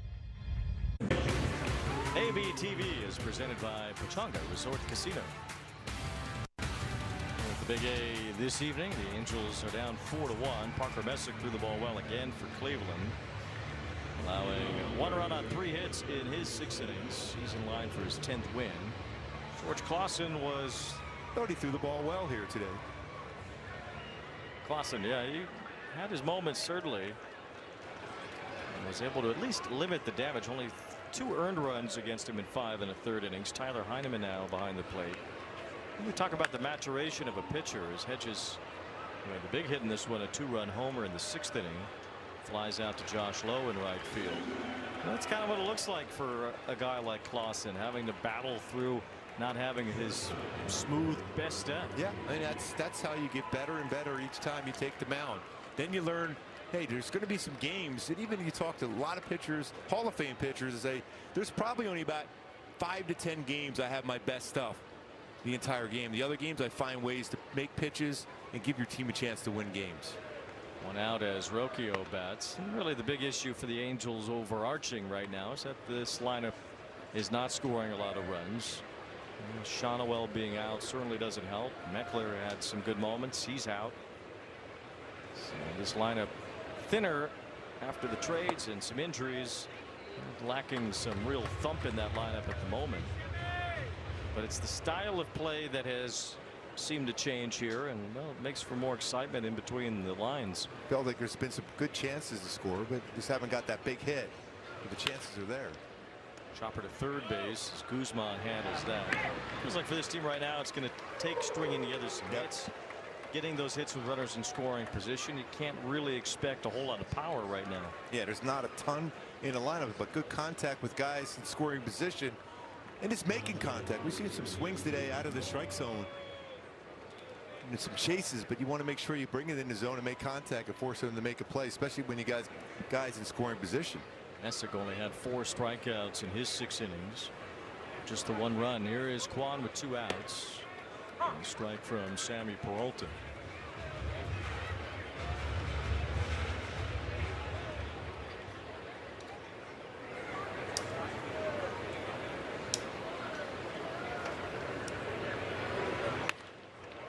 Line direct to Christian Moore, and a quick inning for Peralta. 1-2-3. Step up to the plate with MLB Plus, your ticket to streaming baseball's best. Enjoy MLB Network 24/7 with live out-of-market games and award-winning shows. Enhance game nights with MLB Big Inning, live and commercial-free. And hear live home and away radio broadcasts of every game. Plus live minor league action and even Game Day 3D, the ultimate second screen experience. It's all here on MLB Plus for just $5.99 per month. Major League Baseball is back and bigger than ever before. Pause! I'll take it from here. This is MLB Clubhouse, the YouTube channel where kids run the show, with a spot for every member of your team. Just look at this lineup. Play ball. Welcome to MLB Art Club. And this is the dugout. Hey, that's us. Let's see that again. Slide into the home of major fun, MLB Clubhouse. Now on YouTube. Enhance game nights with MLB Plus. Watch live out-of-market games on MLB Network. Hear home and away radio broadcasts of every game. Plus access to MLB Big Inning and more. It's all here on MLB Plus for just $5.99 per month.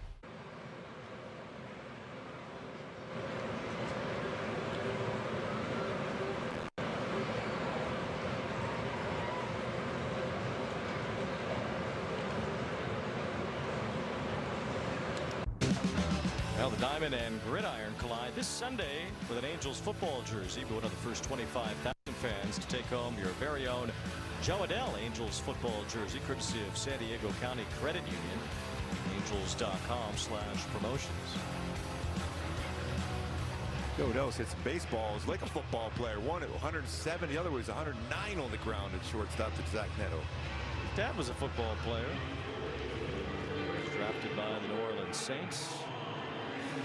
I'm sure Joe could have gone that route too if he wanted. Imagine trying to tackle him. I think I would fail. Yeah. I'd give it the old Rudy Rudiger though, and I'd get annihilated. Down goes Wayne. Vaughn Grissom looks at a strike from the Cleveland closer. Cade Smith attempting for his 34th save, would be the second most in the major leagues, only behind Brian Baker of the Rays, who has 38. He throws up there that fastball around 97, 99 range. Go back to Hyundai Key for the game today. Higher ground. Talked about trying to bring that changeup up. That changeup was so good for Messick again, even though not a lot of swing and misses, but a lot of ground balls with that. See if we get some base hits here to put some pressure on the Guardians. It's off the umpire, who seems okay. No balls, 2 strikes. Smith does have a handful of blown saves this year. 33 out of 38 in his save tries. 81 strikeouts in 58 innings. It's the next man up after all Emmanuel Klassen's problems forced to change in that spot for the Guardians. Ball 2 strikes. Smith has a chance this year to reach 100 strikeouts again, which would give him 100 strikeouts out of the bullpen in each of his first 3 major league seasons. Wait, Cal Raleigh has hit his 3rd home run. He is getting hot.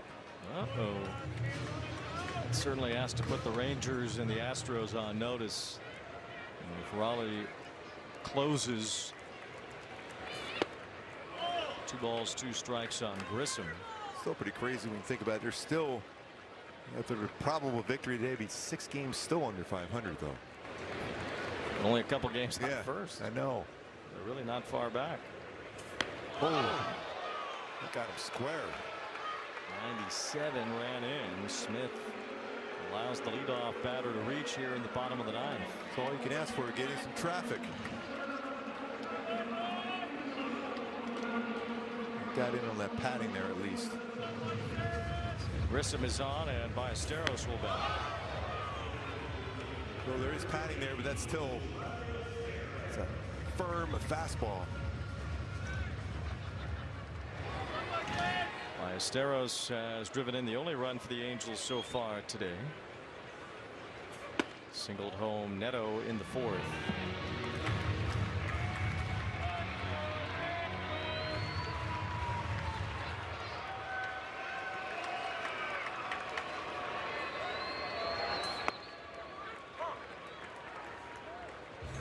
Some room in that left side of the infield too. Arizona's playing shortstop.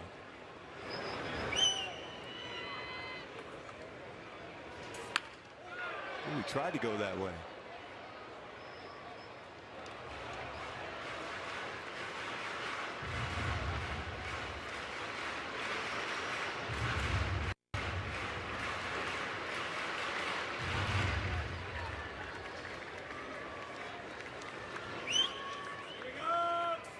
Swing and a miss, strike 3. So another strikeout for Smith. His 82nd of the year. Ran off the plate. Tough to make contact on that one. If he does get 100 strikeouts, he'll join Dick Raditz as the only major leaguers to have 100 strikeouts out of the bullpen in each of his first 3 major league seasons. On the 3rd year that Raditz did it, he threw 157 innings out of the bullpen. Wow. Had 16 wins and 29 saves that year, 1964, for the Red Sox. 1 ball 1 strike on Josh Lowe, and a pinch hit double his last time.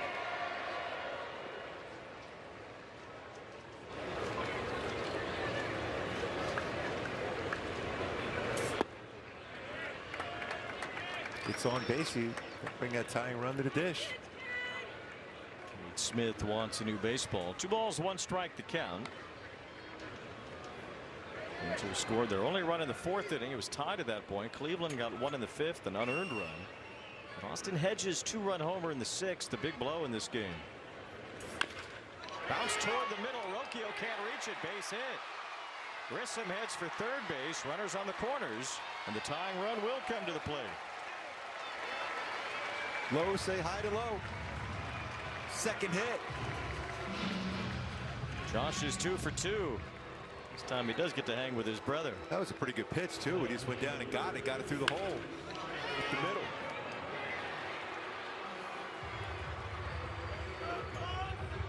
Brings a visit from Carl Willis. He's been doing it a long time.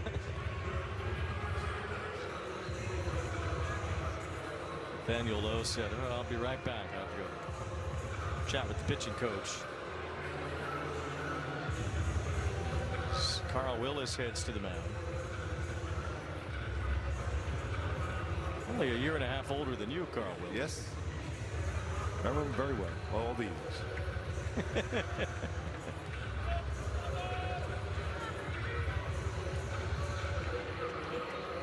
He's been doing a tremendous job as a pitching coach for years and years. One of the most respected pitching coaches in the game. No question. He's been with Cleveland 2 different times as a pitching coach. And the 1991 world champion Twins The catcher is challenging the ball call. Hedges lost a challenge early. That's going to lose this one too. Cleveland won't have any left. Angels still have both of theirs. This is not even close.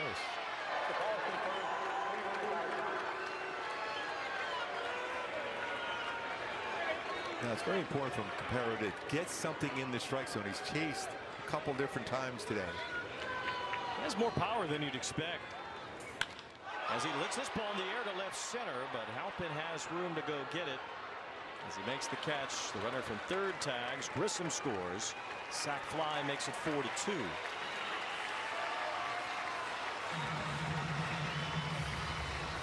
Angels down to their final out. It brings up Christian Moore. For that game against the Red Sox last year, when Moore had both the game-tying and game-winning home runs in back-to-back at-bats. He's got the power to do so.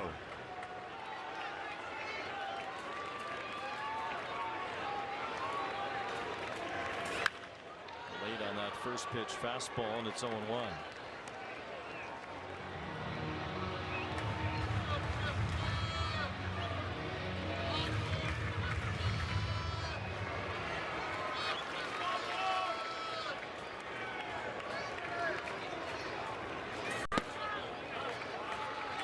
Moore laying off that high fastball. He talked about him bringing those into the zone.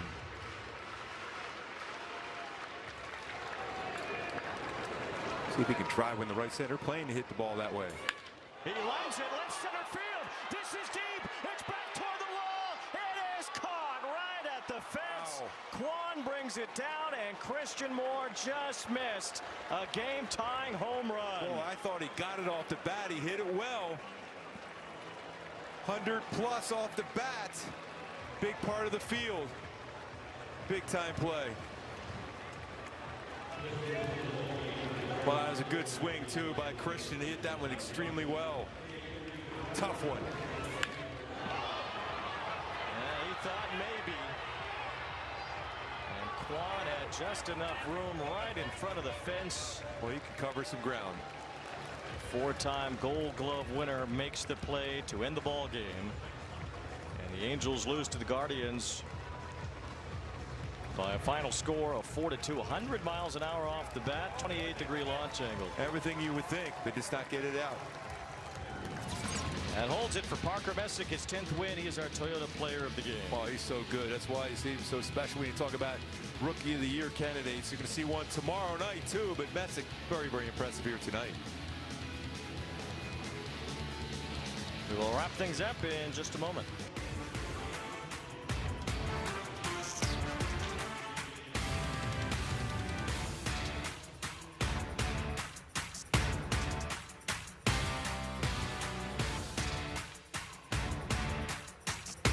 Hey.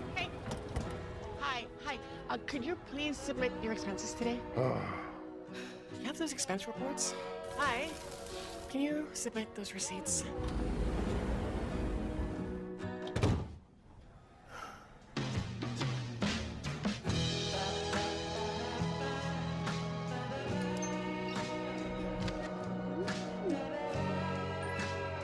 Never chase a receipt again.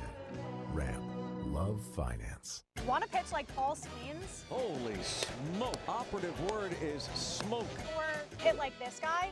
Learn how to play like the pros from the pros themselves. The secret ingredient? A whole lot of fun. Play ball all season long, only on MLB Network. The MLB app. Yeah, it's got game. This game. These games. All the games. Pre-game. Post-game, and everything in between. This is baseball your way, with real-time stats, scores, breaking news, and custom content that hits every time. Because you choose the teams and pick the players you want to follow. So when they catch it on the field, you catch it on the app.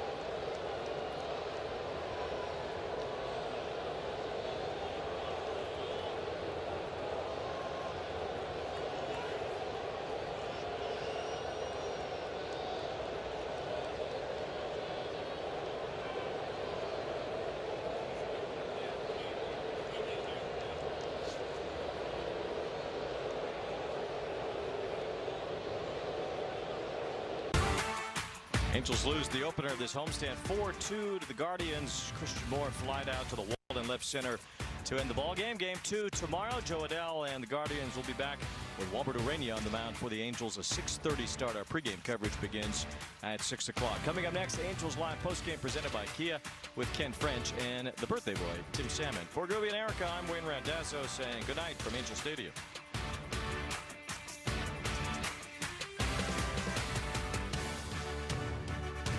Yep, just got back from Philly with the goods. 10 seconds, guys. Let's have a go up. At MLB Network, we're always on the move because baseball doesn't just travel, it transforms. This is how we should do a show every day. And we're there to meet the moment wherever the game goes. Regular season. Welcome to Cooperstown. All the stars are out in Atlanta, Georgia. Postseason. Can you believe what we just saw? Every season. This is unbelievable. This is MLB Network, the home of baseball. Do you dream of seeing all 30 ballparks? Really a special place. People are excited for the game. We've got you. For the first time, MLB and T-Mobile offer you a chance to win trips to all 30 stadiums. Yes, all 30. What a treat. The views. This is so much fun. The food. It's a fiesta here at the ballpark. The vibe. The energy is incredible. The adventure of a lifetime with experiences you simply need to see to believe. Begin your journey to 30. Enter now. Hey, I'm at the game. And we should always use Game Time for tickets. They're dropping cool features like zone deals and price drop alerts so we can go to more games and shows. Finally, a ticketing app that actually gives a Download the app today.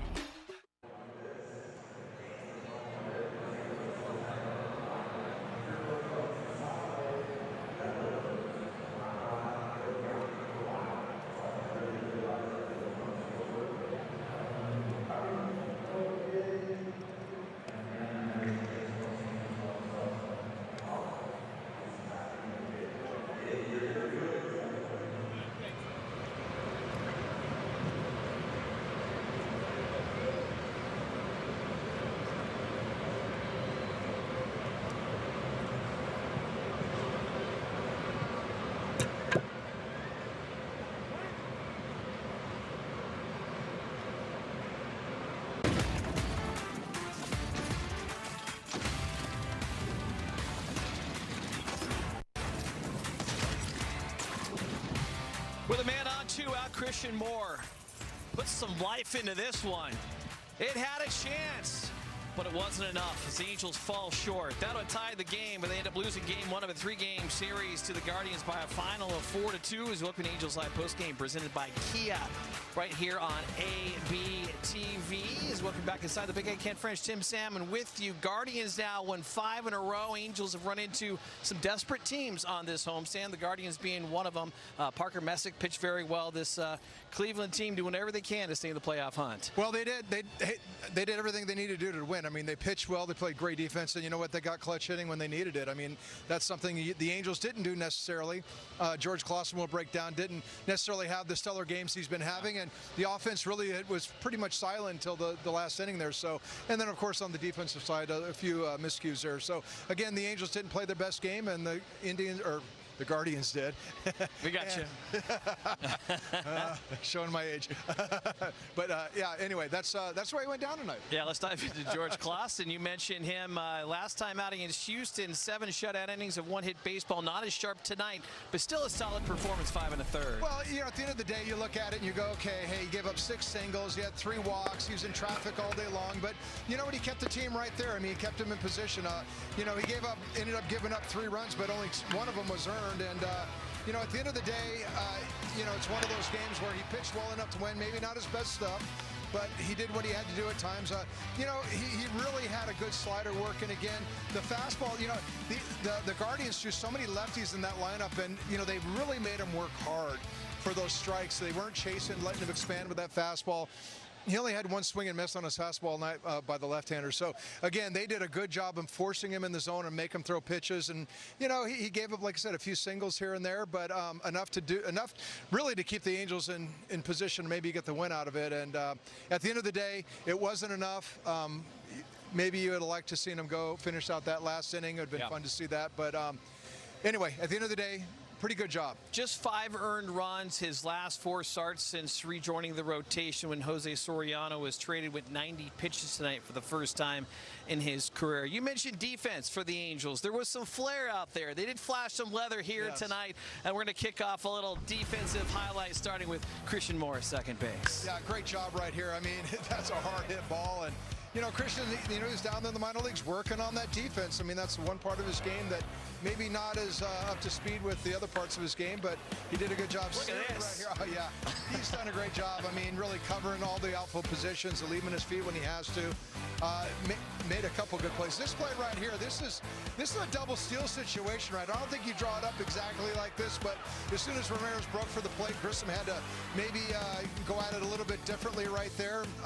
But again, the Angels got out of it, got the play, got the out, and then of course Siri right here again diving for another ball. I mean, you just have to understand when you're moving around like he has, you know, playing right field, especially in Anaheim, you really you run out of real estate right there, and it's really tough to dive into the wall like that. Again, not knowing it, but here's Neto going back on the ball, covering a lot of ground, making it the job easy for the left fielder right there.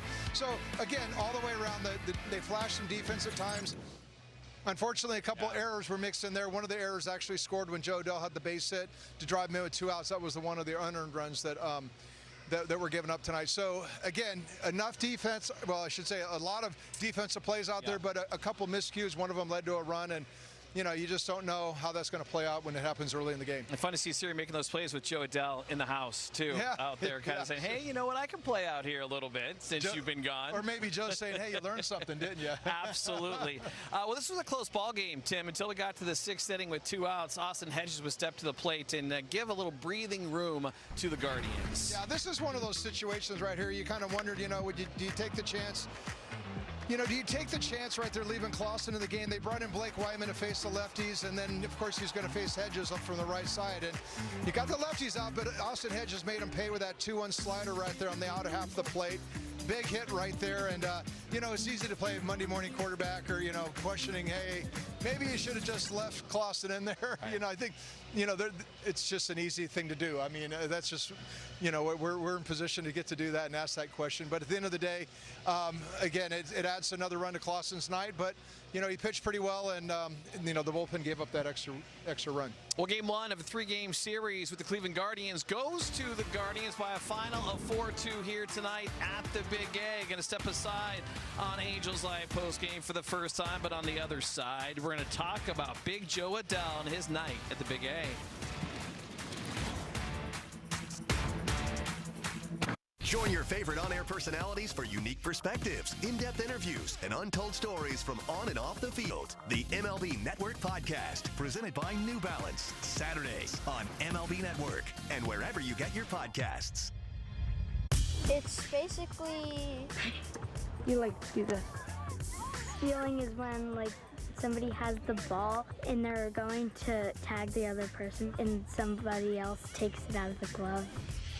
If you want to just catch the ball, that's okay. And if you don't want to catch the ball, that's a strikeout. Because it's fun and you don't have to be good at it, you can just play ball.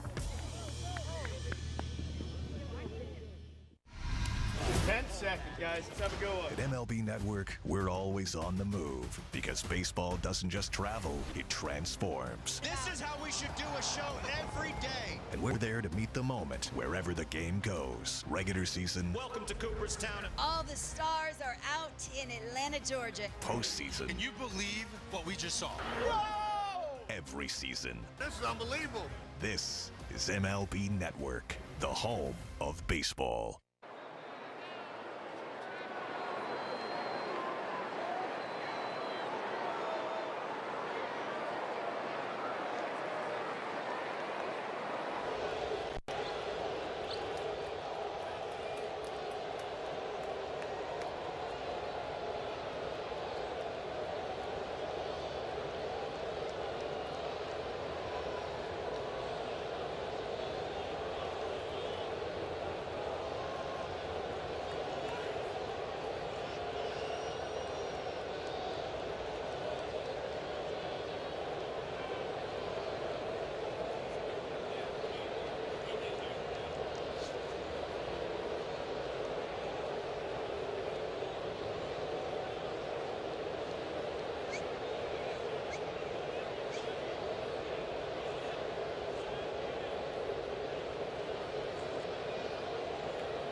Angels Live and ABTV is brought to you by your local Kia dealers. Visit Kia.com to discover movement that inspires. Jose Siri was inspiring in right field, making some big plays, but unfortunately the Angels could not come away with a victory as they dropped game one of a three-game series by a final of 4-2. Welcome back, everybody. Ken French, Tim Salmon with you tonight. Yes, was game one against the Guardians, but also the first time Jo Adell has appeared in a Guardians uniform since being traded away 3 weeks ago to the day at the trade deadline. And this is a young man who was drafted 10th overall, Tim, back in 2017. Parts of 6 seasons with the Angels. Had a career year last year with 37 home runs. We knew it was going to be an emotional return, and it certainly was. Yeah, it was. I mean, it was great for him to see everybody, and you know, even for all of us to get a a nice look at him, because he was traded while they were on the road, right? So again, you know, Angels did a great job of honoring right there. He got standing O at the plate, and then of course they did a little deal in between innings right there when he was in the dugout, and yeah, look at him tipping his cap. I mean,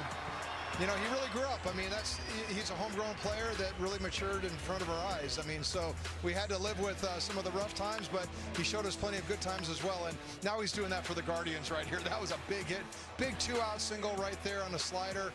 Great, you know, 2-out hitting. I mean, that's getting deep in the count. That's what Joe did all last year, and you know, he probably wasn't as consistent this year with some of those at-bats. I mean, but at the end of the day, he's done a great job for the Guardians. They love to have him.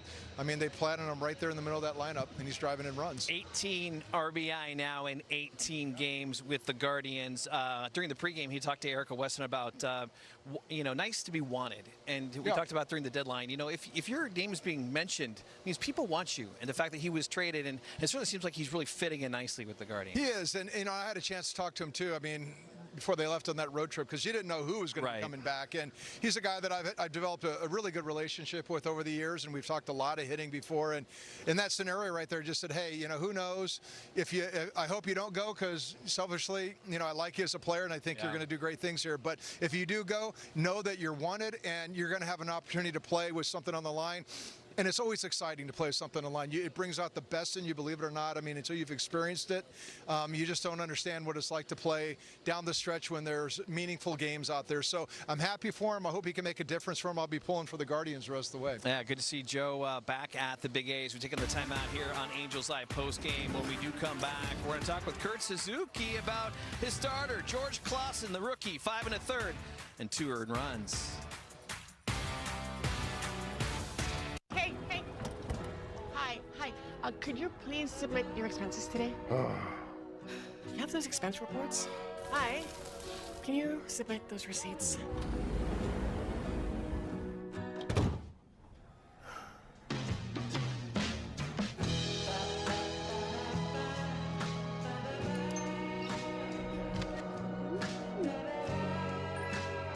Never chase a receipt again.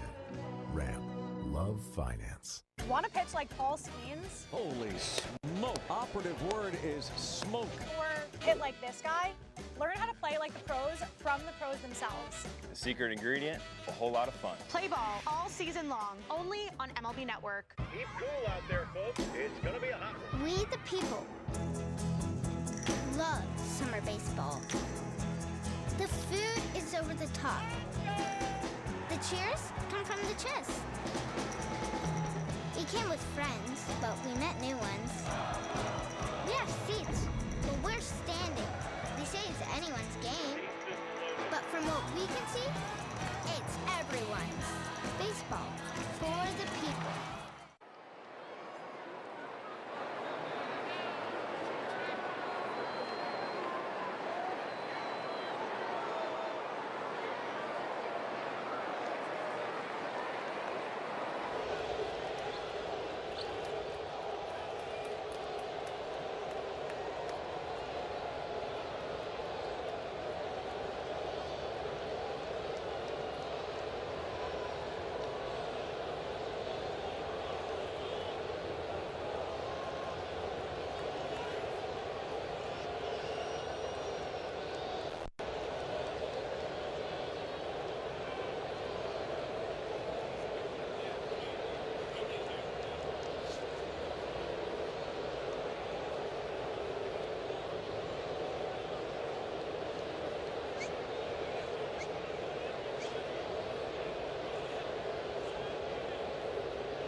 Angels Live and ABTV is brought to you by your local Kia dealers. Visit kia.com to discover movement that inspires. Christian Moore almost tied this game up. Bottom 9, 2 outs, 1 on. Just coming up short. Angels lose 4-2. Here's Kurt Suzuki talking about the swing. I thought it was gone. You know, I think by his reaction after it got caught, he was kind of shocked that it didn't go out. But yeah, great at bat. I mean, obviously all-star closer. You know, for the guys to do that and give us a chance to tie the game up right there with one swing was, you know, testament to they fight. Yesterday, same thing, all-star closer with the winning run up to bat. Today, tying run up to bat, did it. So, you know, the fight's there.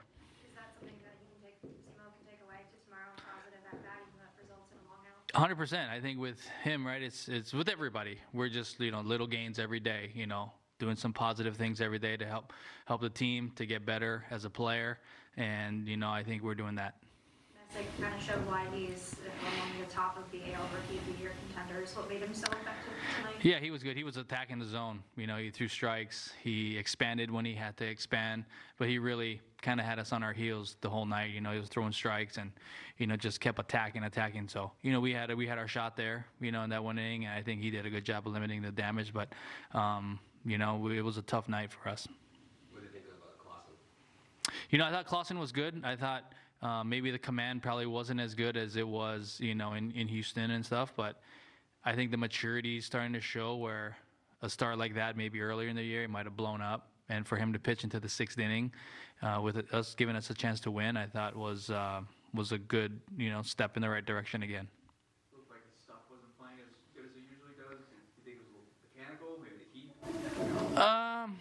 You know, I think the stuff was there. I think, you know, mixed with the hitting, that they put the ball in play more than any team in baseball. They have good at-bats. You know, I thought Klaus did a good job of throwing strikes. He had a little hiccup there in that one inning, but I thought he regrouped and threw strikes and, you know, pitched well. You guys did get the 1 run against Messick in that inning. How much did Trout's base running kind of play a part in that, being able, you know, you obviously stood in rundown to be able to get another run out of the scoring position? Yeah, I think reading that throw to third base and being able to get the second, you know, was huge and give us that extra 90 feet. And then staying in that rundown to kind of leave us kind of where we were, you know, I think was a huge play. But like those are some of the little things that we kind of talk about, right? As winning baseball, winning type plays. And, you know, the more of those things we do, the better chances we'll have each night. What did you see on Guzman's there? Yeah, it looked like he just took his eye off the ball. You know, obviously not an infield coach, but from the side, just looked like he kind of, you know, almost took it for granted and, you know, came and bit him. But, you know, I know he's working every day. He's working to get better, working with Schatz. I know he talked with Schatz after in the dugout. So, you know, learn from that, move forward, and you know, get better. Speaking of moving forward, here's what's on tap for the next couple games here at the Big Gay. Walbert Urania takes to the hill. Good opportunity for the Halos to get back in the win column. Yeah, especially for him, too. His last outing took the loss against the Astros. 5 innings, 3 hits, 3 earnings, 2 walks, 7 Ks. Astros kind of jumped him a little bit on some of those fastballs, but again, he's just a bad outing. He gives up 3 runs, so we'll take that all day long. Great job. Yeah. Looking forward to him. Grayson Rodriguez will finish things off, but tonight it was George Klassen going 5 1/3, 2 earned runs, 3 strikeouts. Moments ago, he spoke with Erica Weston. Takeaways from your outing tonight. How'd you feel? You know, I had some things working, some things not working, so just use what I got and just give it my all.